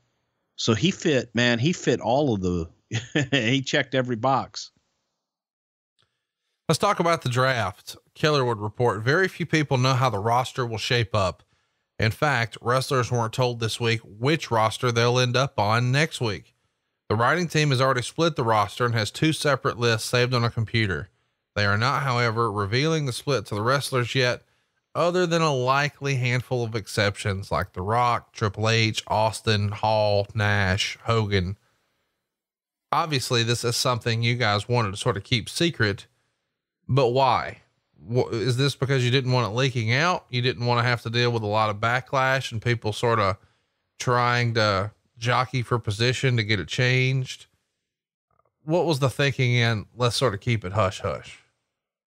Didn't want it leaking out. And he also wanted, which Vince still does to this day, he doesn't tell guys because he wants a genuine reaction. Right. So if someone knows you're going to get a canned reaction, is his feeling. And with the exception of, I don't even think Hall and Nash knew where they were going. Austin knew, Rock knew, Taker knew, Hogan probably knew. But beyond that, there weren't a lot of guys that knew where they were going. Vince McMahon held an all wrestlers meeting at Raw on Monday afternoon regarding the roster split. He assured the roster that the order of the draft was going to be storyline based and have no actual reflection on their standing within the company's hierarchy. And he said the wrestlers who are part of the SmackDown tapings and not part of Raw would be working non-Raw house shows on Mondays in a different town to earn their payoffs.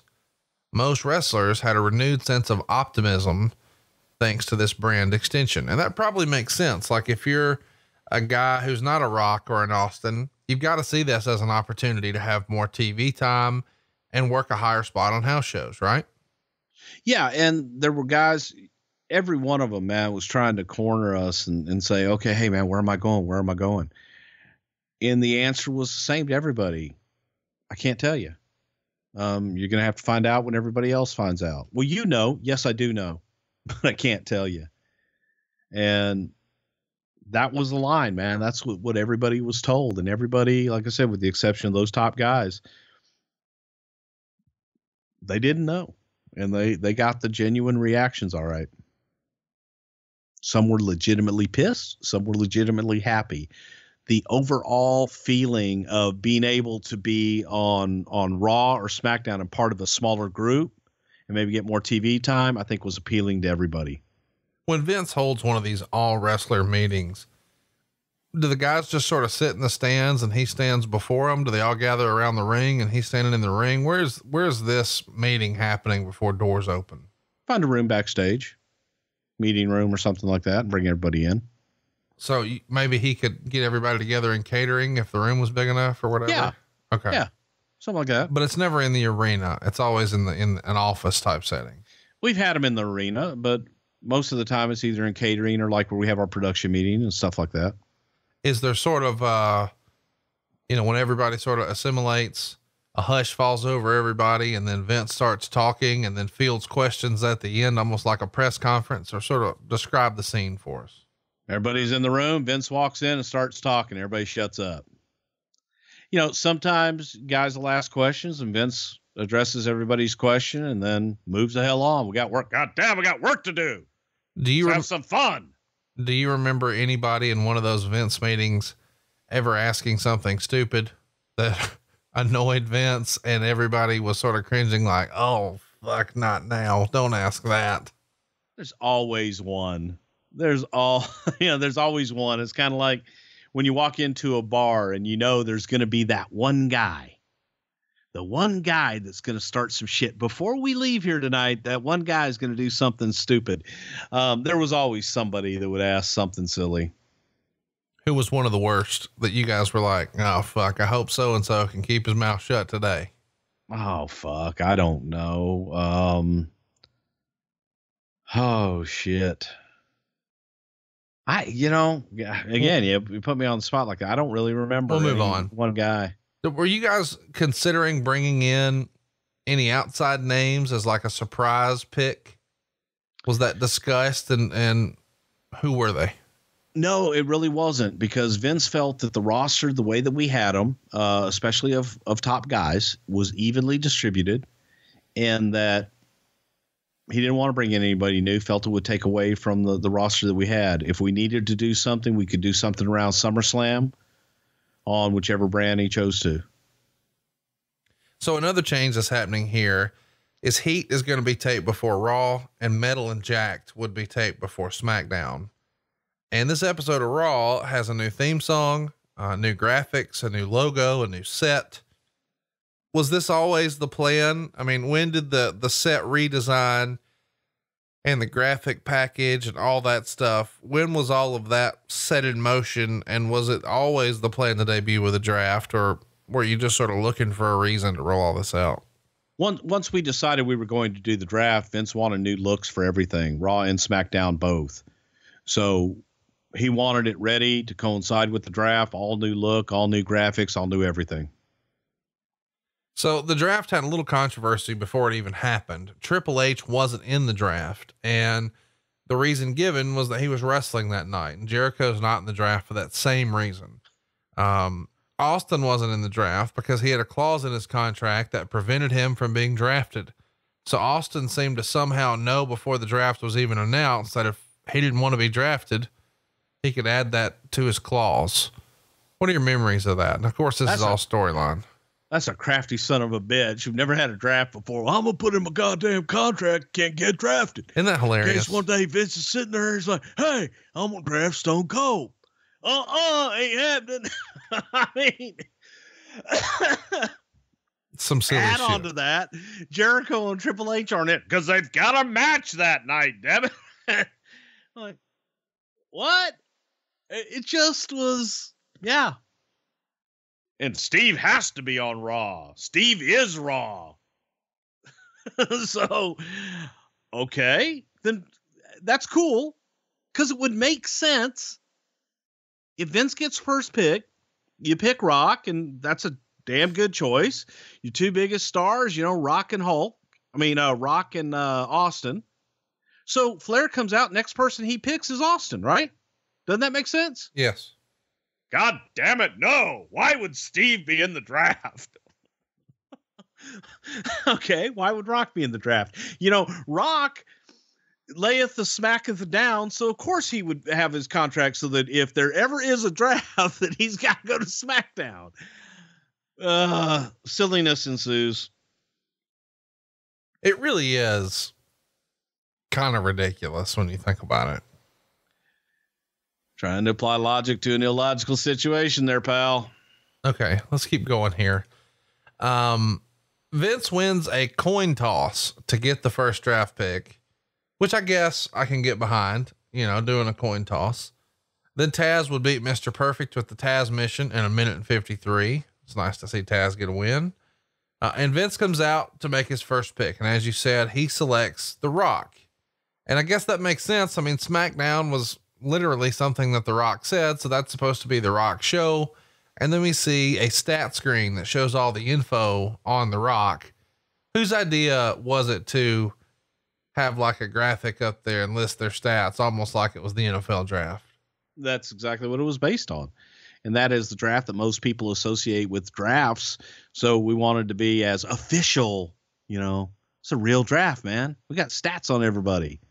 Wouldn't you? Is that a Michael Hayesism? I think it was, I'm sure Michael was behind it a lot, but I think it was part of production and them coming back, making this look like a really slick produced affair. So then Rock comes out and Vince gives him some rules. Rock can't put his hands on Vince. He can't shove his foot up anyone's candy ass. He can't use the phrase, "it doesn't matter."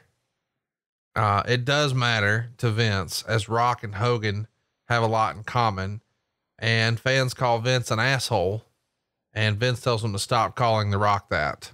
And he reminds everyone that he made Hogan, but he also made The Rock. He brought him into this world and he can damn sure take him out. And Vince starts to leave before being stopped by The Rock. And he makes sure, that, he's done, and then says, finally, he's back at Penn State. And seeing as how this is Rock's very last Raw, he wants to go out with a bang. So he reminds everybody with some of his favorite Raw memories, the Rock and Sock connection, winning the titles, shoving Vince's face up Rikishi's ass.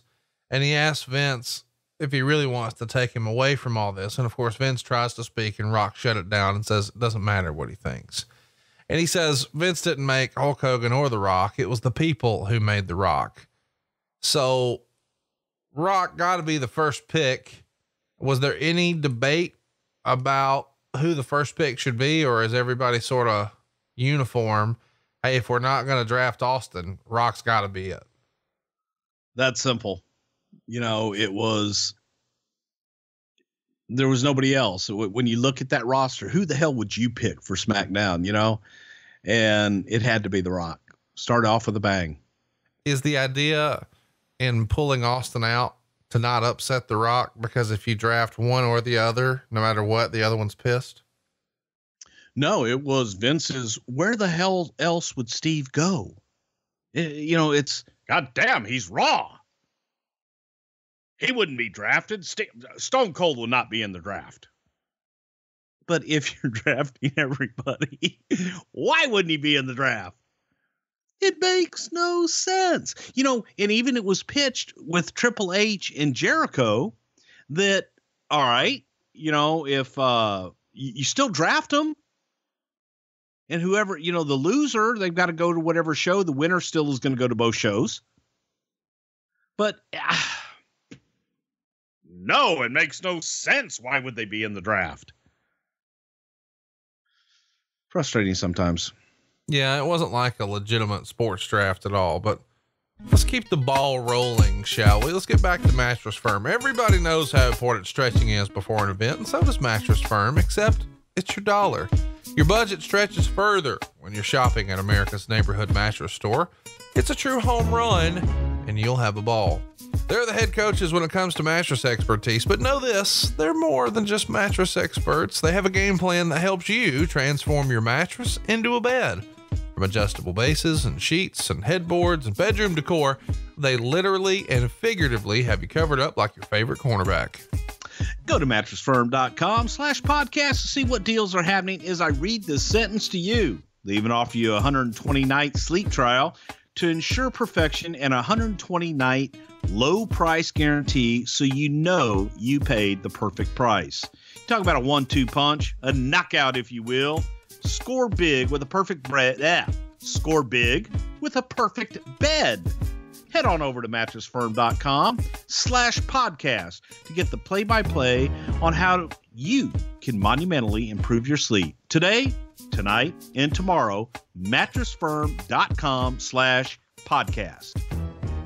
Dave Meltzer would give your ad read right there 1.25 stars. You know what Dave Meltzer can give me? Blah. Blah. Been a subscriber for 21 years, man. I don't give a fuck. Stuff. You're the one wasting your money. No, our show's free. It is, but it's much more entertaining. But than it'll ever be. It's filled with Wrestling Observer news and notes. Yeah, a bunch of lies, and then I tell the truth. So Flair is walking in the back, and he comes out after a break to make his pick, and his pick is The Undertaker. But Taker doesn't seem happy, and he throws some stuff as he heads out. Inside Vince's office, Kurt Angle complains about not being selected first, and Undertaker walks in and says he couldn't believe Flair picked him, noting that Vince had assured him that Flair would not. And Vince vows to make it up to Undertaker in some way, and Taker gets in his face and says he better live up to his promise. Then we see Booker T and Christian beat Edge and DDP in 2 minutes and 11 seconds when Booker pinned Page. And backstage, Angle talks Vince into making him his second pick. And then Angle hugs Vince, but reiterates that he should have been his first pick.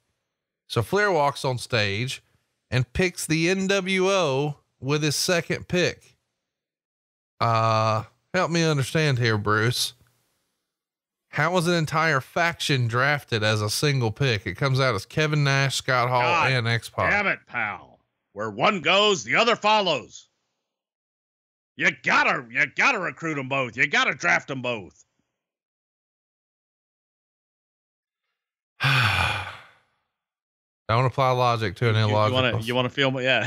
You feel a little more frustration, so going back and reliving this week, it's funny that one of the favorite quotes of Vince came up, and it's like when we would come up with something and Vince would look at us and say, "This is how you spent your creative time, and that's all you come up with." And we would come up with things to try to make sense out of it, and then we would get, well, of course they go together. It's the NWO. You wouldn't just take Hall And then Nash, you got to take the NWO. Made sense to him. Backstage, Kurt Angle tells Vince he knows of someone who's about to return from injury and said he knew Flair had already spoken to the individual. And Angle whispers the name to Vince, who then announces that Chris Benoit is his third pick. So Benoit's actually drafted while he's out healing from a neck injury. How does this come about? Because eventually Benoit comes back and he's on fucking Raw. You mean we drafted him to SmackDown? He can go to Raw. They need him. You know? It was later. Nobody remembers that draft. God damn, pal. They need him on Raw. You see, this is what tickles me when people get so fired up on Twitter and they're arguing about the most minute point. And it's like, they don't even take it this serious. You know, it's disappointing as a fan, but it's true. I mean, look at this shit.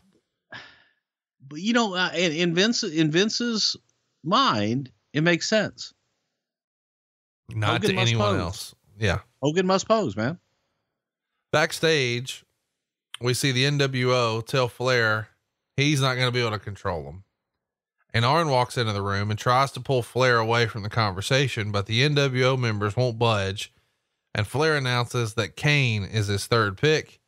And this, of course, causes the NWO members to become nervous and they leave the room. So far we've got The Rock, Undertaker, Kurt Angle, the NWO, Chris Benoit, and Kane. So we're down to pick number 7 for keeping up at home here. We see Trish beat Ivory with a bulldog in about 2 minutes and 10 seconds. Hopefully you're seeing a trend with the matches. They're all 2 minutes. Vince takes the stage. How long are the draft picks? Vince takes the stage and announces that Hulk Hogan is his 4th pick. So 7th overall for Hollywood Hulk Hogan. And then Flair appears on stage and announces that Rob Van Dam is his 4th pick. So really process this. Kane was drafted above Hulk Hogan, and Hogan and Van Dam are both 4th overall for their respective squads. It's an interesting time in professional wrestling here. Backstage, Vince tells Angle he wanted Van Dam because the Intercontinental title would come with him, and Angle volunteers to wrestle Van Dam and win the title. And then we see Hogan and Rock agree to wrestle the NWO in a handicap match later in the show. Back on stage, Vince announces that the Billy and Chuck tag team is his 5th pick, which of course means SmackDown is going to feature the tag titles. So let me interject here at this point though. Yeah. You brought up the titles and everything. So the deal with the draft was whatever champion was drafted, their championship came with them, and whatever brand got those titles, that title would be exclusively on that brand. So the tag team titles would go to SmackDown, and the Intercontinental title would say with Van Dam, however the hell we did it, but it was going to be no tag team champions on Raw. And we weren't going to do, it just was okay. And somebody said, so we won't ever have tag matches on Raw? God damn it. No, you just won't have tag team champions. They're only on SmackDown. Again, it made sense to him. Did Hulk Hogan care what number he was drafted? No. Okay. It just feels like he's always been very careful with his character. And we've all, as wrestling fans, sort of heard the phrase, "That doesn't work for me, brother." He had no choice. I mean, it wasn't, he had no choice. I get he had no choice, but that doesn't keep him from saying, "What about this?" I don't know if he did or not. Nobody was listening. Okay. Can you give me any sort of feedback or insight about any of the draft picks we've ran through I don't so know far? if he did. He didn't to me. It was, where am I going? And Vince told him, he was going to SmackDown. He's one of the ones that knew ahead of time, but I don't think he cared where he went. Or like in what order.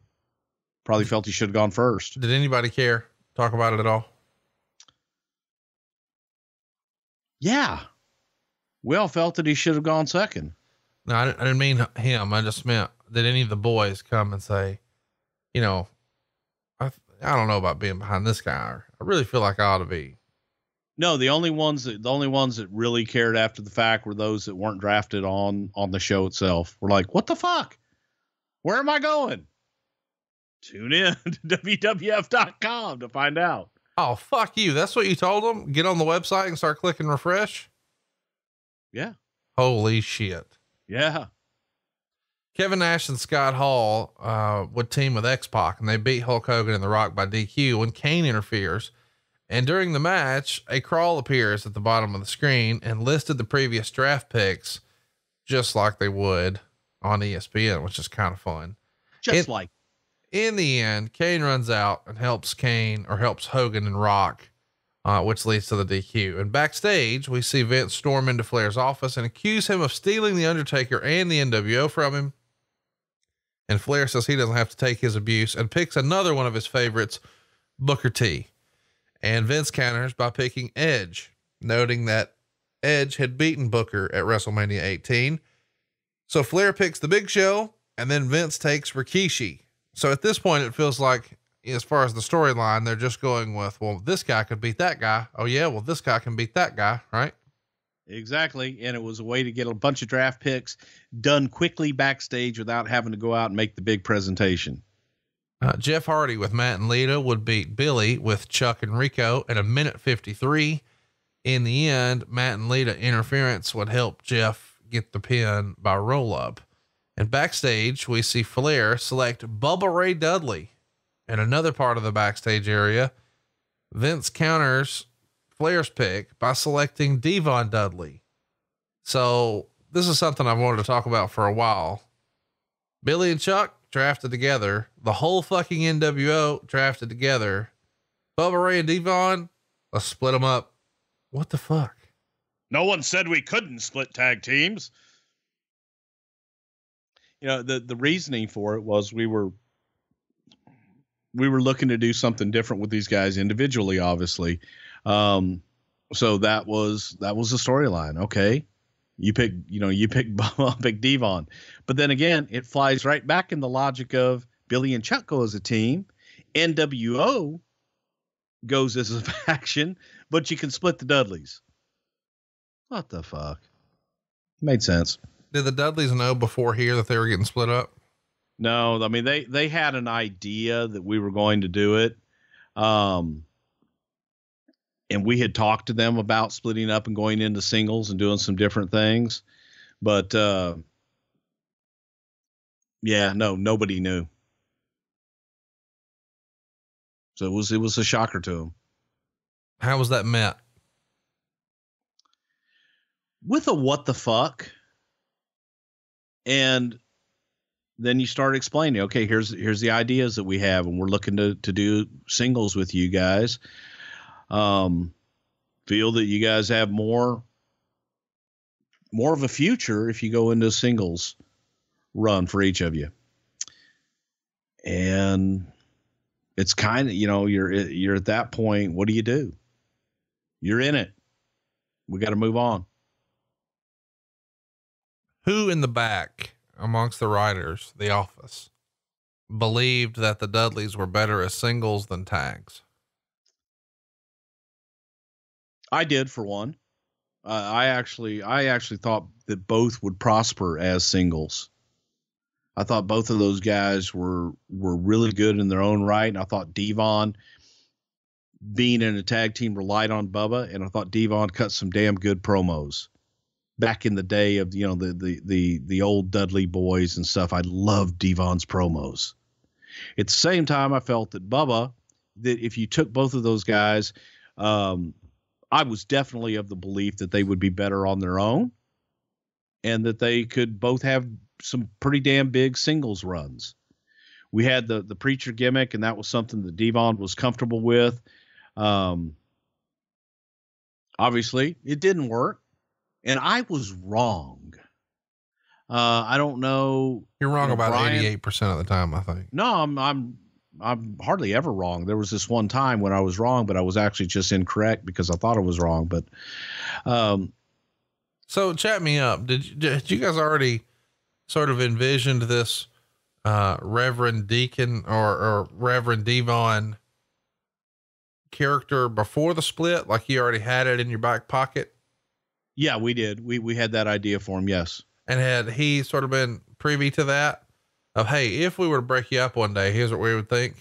We had been talking to them about breaking up, and we had been talking to them about singles runs and different things. And I, in particular, did speak to Devon about it. Yes. So they're not really surprised that it happened, but maybe they weren't expecting it to happen here. They were surprised by it because, again, when we were talking about what ifs and talking about different characters and what would you feel comfortable in, they didn't know, hey, we're doing this at the draft and this is what we're going to do. Why did Bubba keep the gimmick and Devon became a preacher? Wanted something different for Devon. And he was receptive. Yes, very much so. Was Bubba relieved he didn't have to become a priest? Devon didn't become a priest. He was reverend. Well, big difference. I'm not saying it's not. I'm asking, you know, if you were going that way, was he concerned that I'm going to have to get some sort of silly religious gimmick too? Or am I happy I get to strut ass in camo? I think he was happy being in camo. So the ring introductions take place for Regal Rikishi, and the match never actually takes place because Brock Lesnar runs out and attacks Rikishi and leaves him laying. And Paul Heyman joins Lesnar in the ring for a brief celebration as Regal returns to the back. And then Vince walks on stage and announced that Brock Lesnar is his next pick. And Flair walks out and says, it wasn't your turn. And he selects Lesnar instead. And Vince tries to trade Flair his next two picks, but Flair refuses. So Vince picks Mark Henry, claiming he had just as much potential as Lesnar. And then Flair picked William Regal, which Vince followed by picking Maven and the hardcore title. And Flair picked Lita as his final pick. And then Vince and Flair closed the draft segments by arguing over which group Austin would wrestle for. Chat me up about Maven. Vince wanted the hardcore championship, damn it. The title comes with whoever is drafted. So I get a champion. So the perception was more champions on SmackDown. He got a championship and got a champion in Maven. Alrighty. You know, you got to start making stars somewhere. You got to start trying things with people and elevating them. Sometimes it works, sometimes it doesn't. But if you never elevate them, you never know. So Rob Van Dam beat Kurt Angle by DQ at 2 minutes and 54 seconds. And in the end, Angle pulled the ref in front of Van Dam's missile dropkick for the DQ. And afterward, Edge would run out and attack Angle. And then Triple H beat Stephanie McMahon and Chris Jericho in a 3-way in 8 minutes and 4 seconds to retain the undisputed WWF title and run Steph out of the WWF. Late in the match, Triple H and Jericho simultaneously hit one another with title belts, and Steph tried to pin both wrestlers, but they kicked out. Triple H came back with a sidewalk slam on Steph for the win. And afterwards, two security guards dragged Steph from the ring as Triple H led the crowd. And what song was it? Na na na na, na na na na. Hey, hey, hey, goodbye. Or as Jim Cornette says, na na na na, motherfucker, goodbye. Jericho wrote this about the draft in his book. Vince decided he wanted to split the WWE into two separate brands and run them independently. In essence, he was creating his own competition. He booked a draft on Raw to decide who would stay and who would go to SmackDown. Everybody would find out what show they would end up on that night, except me. I was ineligible to be drafted because I was in a handicap match with Stephanie against Triple H, where the winner would become the undisputed champion and work on both shows. I knew I wasn't going to be winning the match and the title, but nobody would tell me what show I was going to end up on.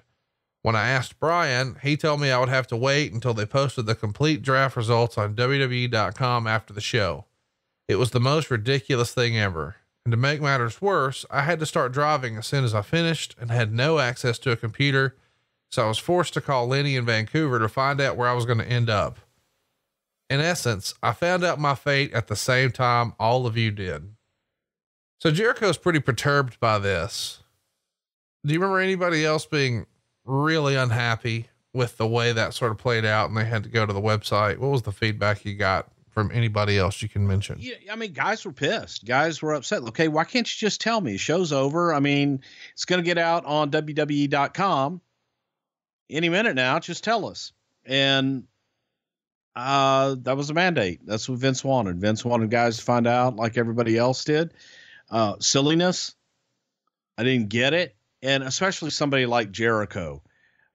He should have known where the hell he was going before he had, he should have been one of those guys who was top guy knowing where the hell he was going at the end of the night.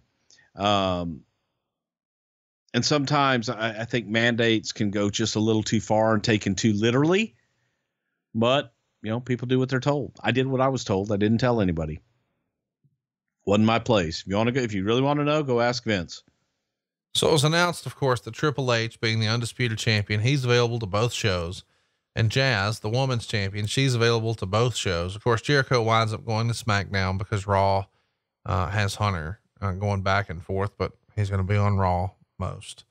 And then the March 25th edition of the draft rating would come out, and it was a 5.4, only 0.1 higher than the previous week, which was the Monday after WrestleMania, but that did a 5.3. And SmackDown later that same week drew just a 3.7, which was down from 4.3 the prior week. Overall, the Raw rating went up, but just a little bit, but SmackDown went way down. Overall, would you classify this as a success? Was Vince happy with the way the draft came off? Very much so. Cause I think historically that next week after WrestleMania, the night right after WrestleMania is usually a big night. People want to get the results for WrestleMania, but the next week, it would fall back to whatever normalcy it was before the whole WrestleMania push. And so, yeah, it's considered a success that we kind of maintained and kept people for another week, but then it went back to where it was. Let's run through the rest of the picks. Kidman would come in at 21. Bradshaw would come in at 22. Tajiri would come in at 23. And he was the cruiserweight champion, so that made the title exclusive to SmackDown. Stevie Richards came in at 24. Chris Jericho came in at 25. So Billy Kidman, Bradshaw, Tajiri, and Stevie Richards all ahead of Jericho. Matt Hardy's That's because he had a match that night, damn it. Matt Hardy going 26 to Raw. Ivory 27 to SmackDown. Raven 28 to Raw. Albert 29 to SmackDown. Jeff Hardy, number 30 on Raw. He's behind Ivory, Raven, Albert, Tajiri, Kidman, Stevie Richards. The Hurricane is 31 to SmackDown. Mr. Perfect is 32 to Raw. Al Snow is 33 to SmackDown. Spike Dudley going to Raw at 34. Lance Storm going to SmackDown at 35. D'Lo is at 36. What a number this is. 37 is SmackDown. He's behind Spike Dudley. Sean Stasiak comes in at 38, just one behind DDP. Then Tori Wilson, Terry, Scotty 2 Hottie, Jacqueline, Stacy Keibler. Goldust is falling all the way down to number 44 to Raw. Christian is right after him at 45 on SmackDown. Trish Stratus is 46 on Raw, behind Terry and Jacqueline and Stacy Keibler and Ivory. Test is 47. Just Incredible is 48. Farouk is behind Just Incredible at 49. Then Bossman, Taz, Tommy Dreamer, Hardcore Holly, Crash Holly, Val Venus, Mighty Molly, and Perry Saturn is number 57. So the first 20 picks are live on Raw and TNN. Picks 21 through 57 are over at WWF.com. In hindsight, thumbs up, thumbs down, thumbs in the middle.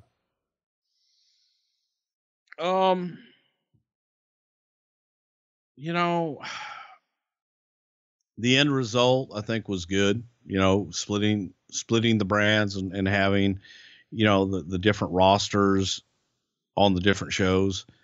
The funny thing about it is still, people look back in revisionist history and think that, hey, there were two writing teams at this time, man. We were all still one big writing team, and they didn't split the writing teams for a little while after this.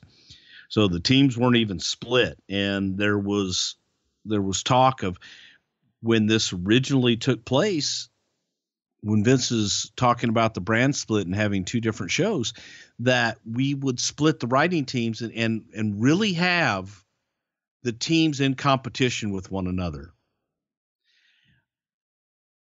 That theory goes out the window when you say we're going to have two different brands that are going to be completely separate, but still on Thursday night or Friday night, whenever the hell it was, SmackDown at that time, that you're doing recaps of Raw on the show, and you're doing Raw update things, and you're plugging Raw and different things.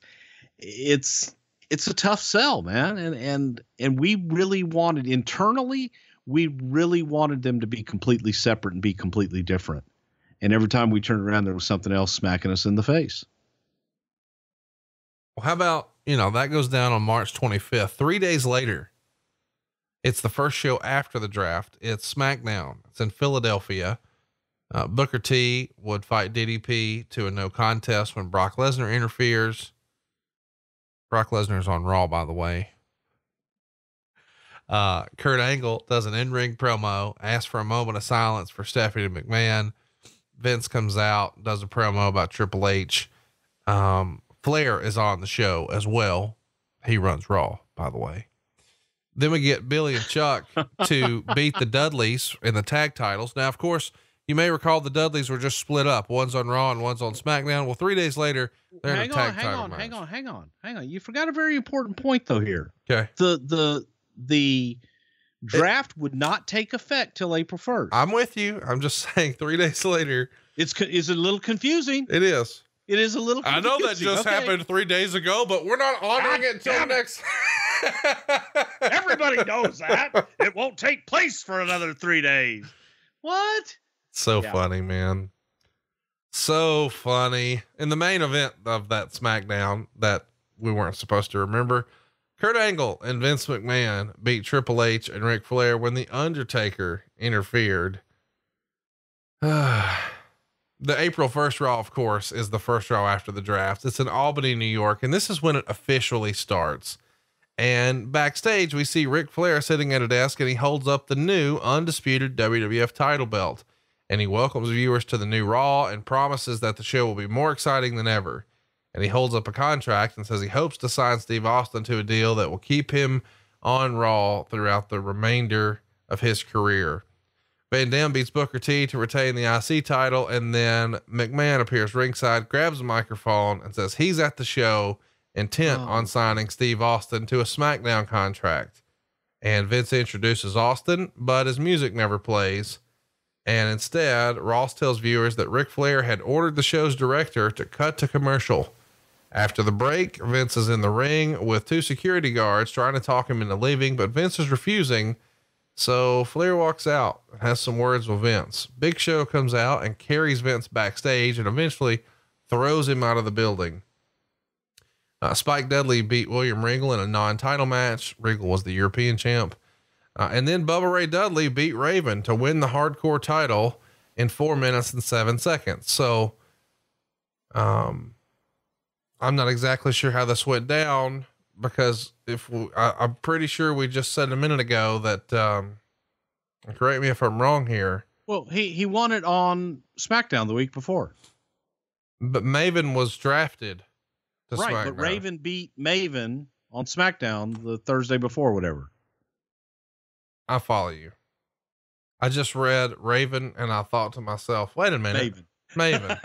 Fuck Maven and Raven. Maven. I don't know what the fuck. It's an Avon. What has the hair and the DDT? The bases. The base. So there you go. Bubba Ray Dudley is off to his singles push. Now, here's what I wanted to talk about on this show, though. Flair comes to the ring and he's holding this new WWF title belt, and he introduces Triple H, but Undertaker walks out instead. Taker's talking about beating Triple H at WrestleMania. And now we're setting up a match here for Backlash, Triple H and Taker. But it's the first time we're getting really good shots of the new title belt. And they made several versions of this belt. Wrestling belt nerds like myself call it the undisputed title. And I believe there were essentially the same art, some minor tweaks, but some larger than others. So there's like much bigger versions and much smaller versions. Supposedly Vince wasn't in love with this belt, and some of the guys had feedback that they didn't like the way it looked on them. Specifically, Hulk Hogan didn't like the way it made his thermos look. That's rumor and innuendo. I know you didn't really keep up with belts. You're not that much of a belt guy. What do you remember about this new Joe Marshall designed Undisputed belt? Because prior to this, they had the old Big Eagle belt, like the one that were most synonymous probably with Steve Austin, and the old Big Gold that they had sort of brought over from WCW. And now there's this new one unified belt. I know you're going to laugh this off and give me nothing, but I got to ask, what do you remember about this Undisputed belt? I loved it. I thought it was a cool looking belt. It was one of my favorite belts. I liked it because it was different than the others. I don't get into how people's thermos looks. So I never heard that, but I personally like the design of the belt, and I thought it was a cool belt. Our old friend, Belts by Dan, may or may not have some artwork he can tweet out this week, that we will try to get up on our Prichard Show Instagram. Undertaker winds up being taken out of that match with Triple H that they were trying to put together at Backlash, and instead Hogan slides in there. So Hogan actually beats Triple H for the Undisputed title and then loses it a month later at Judgment Day. Later on this same episode of Raw, we see. You don't want to talk about that match? We've already covered that match. Okay. Trish Stratus beat Terry in a paddle on a pole bikini match that goes 1 minute and 18 seconds. Bruce, I'm curious, what's your favorite paddle on a pole bikini match? It was probably the one in Mid-South between Missy Hyatt and Dark Journey. We also see Kane beat X-Pac. And then backstage, security allowed Vince to come back in the building, and Flair's in the ring, and he introduces Austin, but Vince comes out instead and cuts a promo on Flair.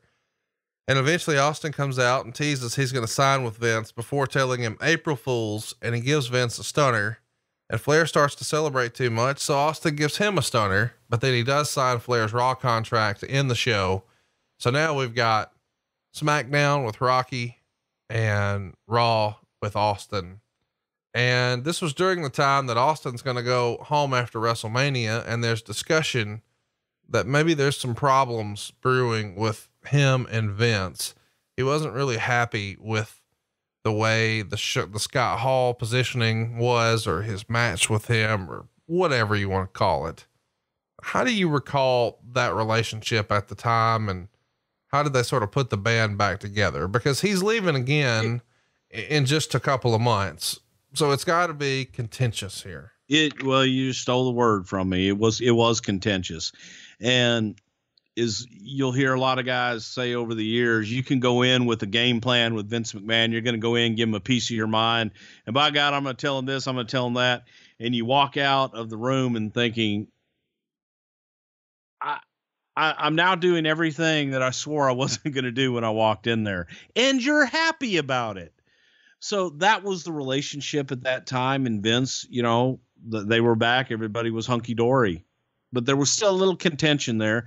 And Steve was unhappy.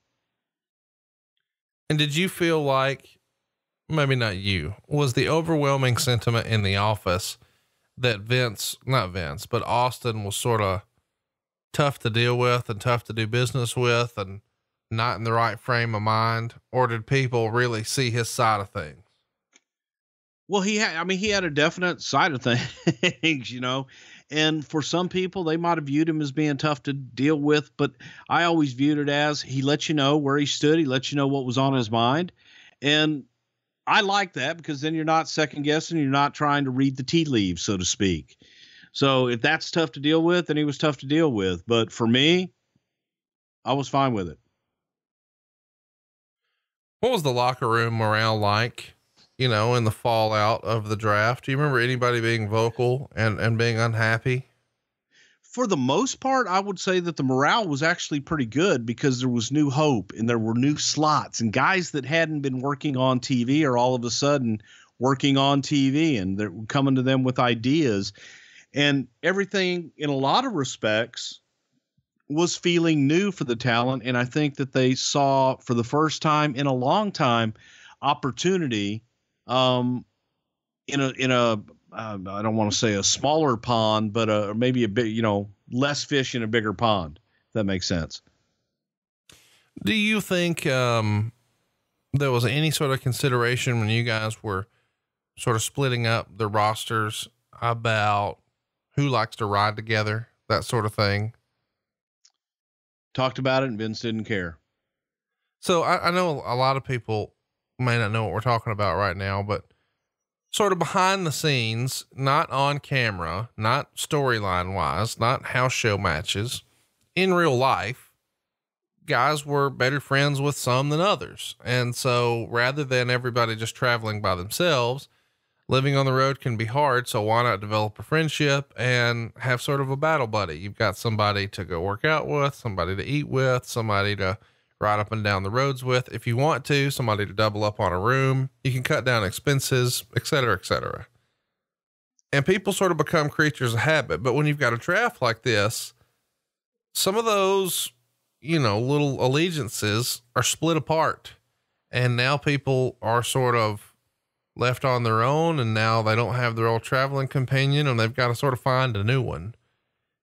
Do you remember, since Vince says, I don't care, and I get that because he is trying to put the best product forward, but he does have to sort of keep everybody, I don't know, motivated, happy, whatever, or at least has to consider it.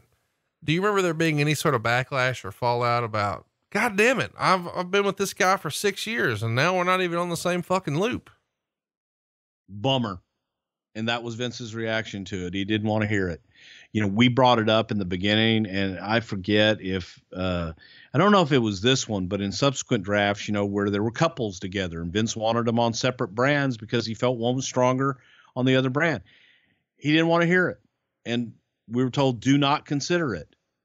This is, strictly creative. It's strictly, what we're doing for TV and what's best for business.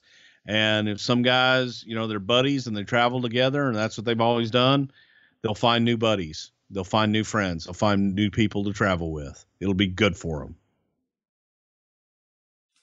Did anybody come to Vince or anybody in the office and ask to be with whoever they were dating with? Like ahead of time? Like I know we talk about, sort of kayfabe storyline wise with somebody like, I really want to be drafted number 1 or whatever, blah, blah, blah. But did somebody come and say, man, I've really got to be with this person because our relationship is not going to work out and my life's going to be a fucking mess if she's not here to sort of keep an eye on me and keep my shit together? I think that Matt and Lita did before the draft, and just said, hey, where are we going to end up? Are we going to be together? And the answer was, I don't know. I don't know if they talked to Vince or not, but once they kind of got the lay of the land that, guys, you can ask, but asking may hurt your cause more than help it. So leave it alone. Let the cards fall where they may. That's what I was going to ask. Is it feels like sometimes Vince wants to do shit just to do shit, which is why, whenever JR is in Oklahoma, he's kissing somebody's ass or whatever the case may be. Was there a conversation with, let's just run a social experiment. Let's see what the fuck happens. No, I mean, it really wasn't. And he really looked to separate that shit. Didn't want to hear it because he did not want it to cloud his decision-making. In the end, Raw winds up with the Intercontinental title, the European title, and the Hardcore title. Was that something you guys didn't think about ahead of time? No, we did. And, SmackDown got what, the US title, and the tag team titles, and we did talk about it, but God damn, that's what would happen if it was a shoot draft, but it's not a shoot draft, motherfucker. After the draft, we see, Bradshaw and Bubba Ray get some pushes on TV.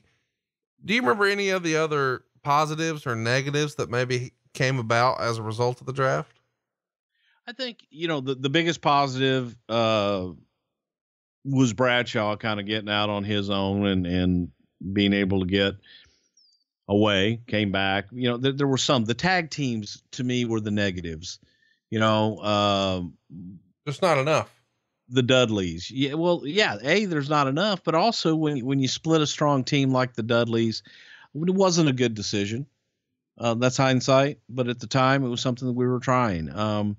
Those were probably the only regrets that I can sit there and point out, man, that I wish we wouldn't have done.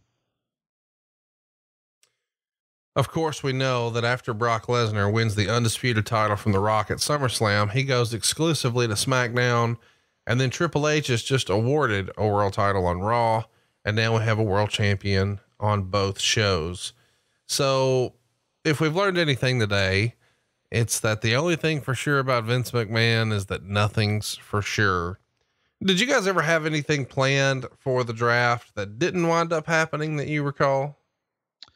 No, not that I recall. It kind of, played out like we did. Now, when we talked about the whole thing, one of the things that was discussed, was ratings. And I remember Vince saying, and this was reminded, I was reminded of this, that, he brought up, man, ratings are going to go down, but by God, we need to take two steps backward, or take a step backward to take two steps forward. And he knew, and he accepted that ratings may go down after this, and we need to be prepared for that, but I'll accept it for the long run. And he brought that up from the very beginning. What about the announced teams and how those were shuffled? We've never really talked about that before, but go ahead. They weren't shuffled on this one. No, I'm saying, was it discussed? No. Why not? Do you get announced teams in the draft in the NFL? Well, you did. I mean, it just wasn't discussed. We figured that the announced teams were part of the brand. It didn't get discussed until Vince thought it would be great to throw the announcers and everybody into the draft. It's just funny to me that, you say things like, would the NFL do that? But then the NWO got drafted together. So I would love for them to be like the Dallas, he's a quarterback. He's got to bring his center. The Dallas Cowboys select the offensive line from Iowa. Like, what the fuck? I need somebody to do that this year during the draft. It's, if I take the quarterback, I got to take his center too. They're used to each other. God damn, he likes the contour of his ass. It fits. My gosh. Well, listen, let's get to some questions, and I want to do this sort of rapid fire with you right fast. We've got a lot of questions coming up, but I do want to remind everybody that we've got some tremendous shows coming your way. Next week, we have got what came in second place in our WrestleMania poll, and it's going to be tremendous. It's WrestleMania 4. So go ahead and set your calendars. We're going to be enjoying that one on March 30th, and it's going to be WrestleMania 4.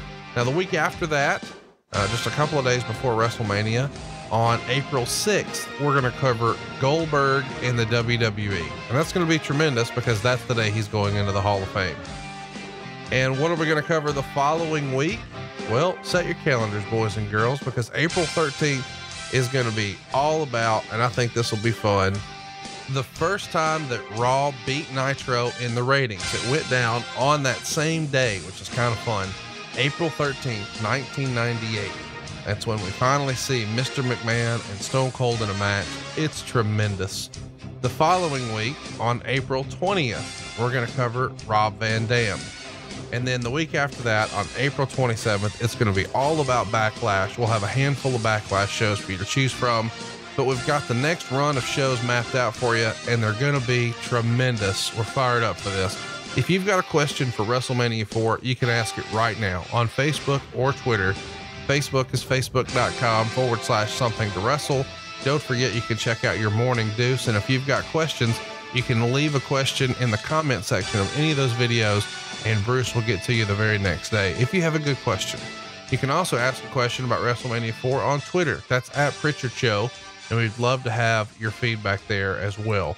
So Bruce, let's get to some questions about this first draft. We'll wrap it up and we'll get out of here. Are you ready?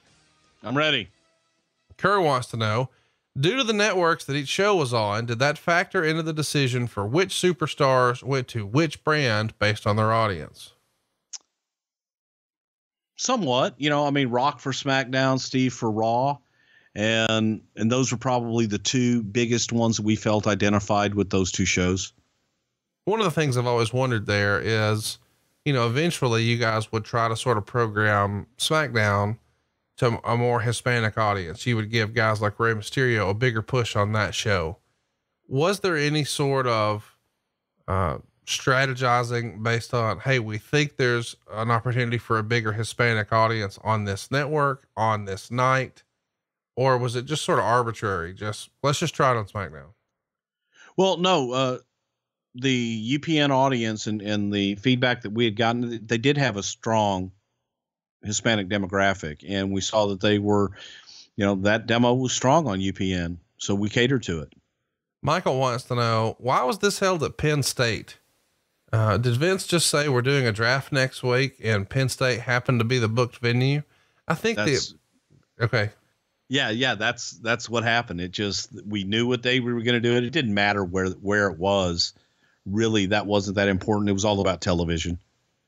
Josh wants to know, was there ever any consideration in the draft or superstar shakeup of giving someone a franchise tag to sort of lock that one superstar up on a brand? No. I mean, I think again, going back to Rock and Austin, Rock was really identified with that SmackDown brand. Doug wants to know, was there ever a plan for Mr. Perfect at this time? He went very late to Raw. Was Vince down on him at the time? I definitely felt like he had more to give if given the chance. Kurt was kind of winding his career down at this point, and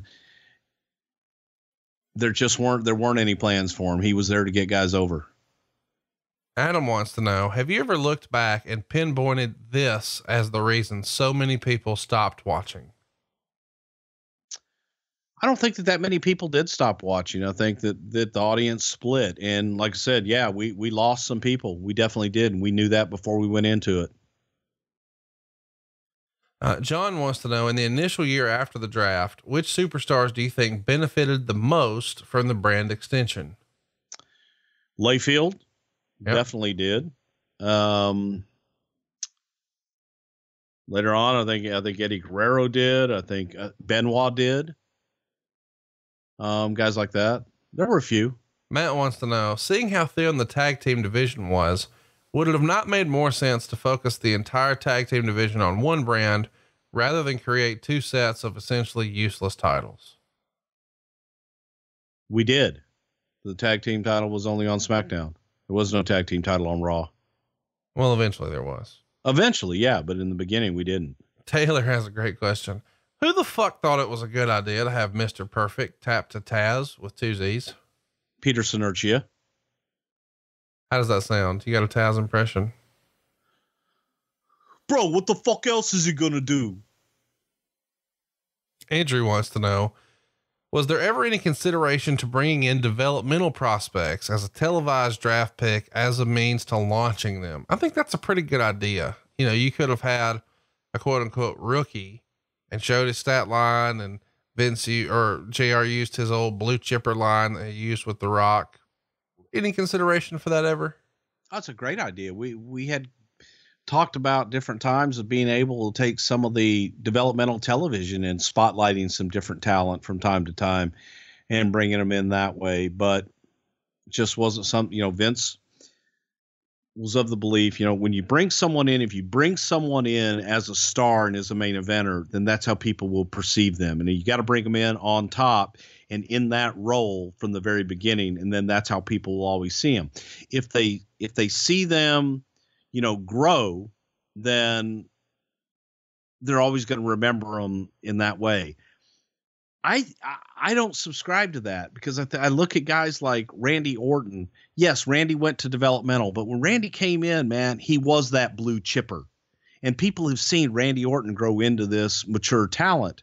A lot of guys, The Rock, I think people want to see him grow and progress. Vince just feels that makes him less than. Chris wrote, I've heard that the SmackDown roster was stacked because the feeling was, since it's a taped show, it has to have the better talent. Any truth to this? I think people would argue that.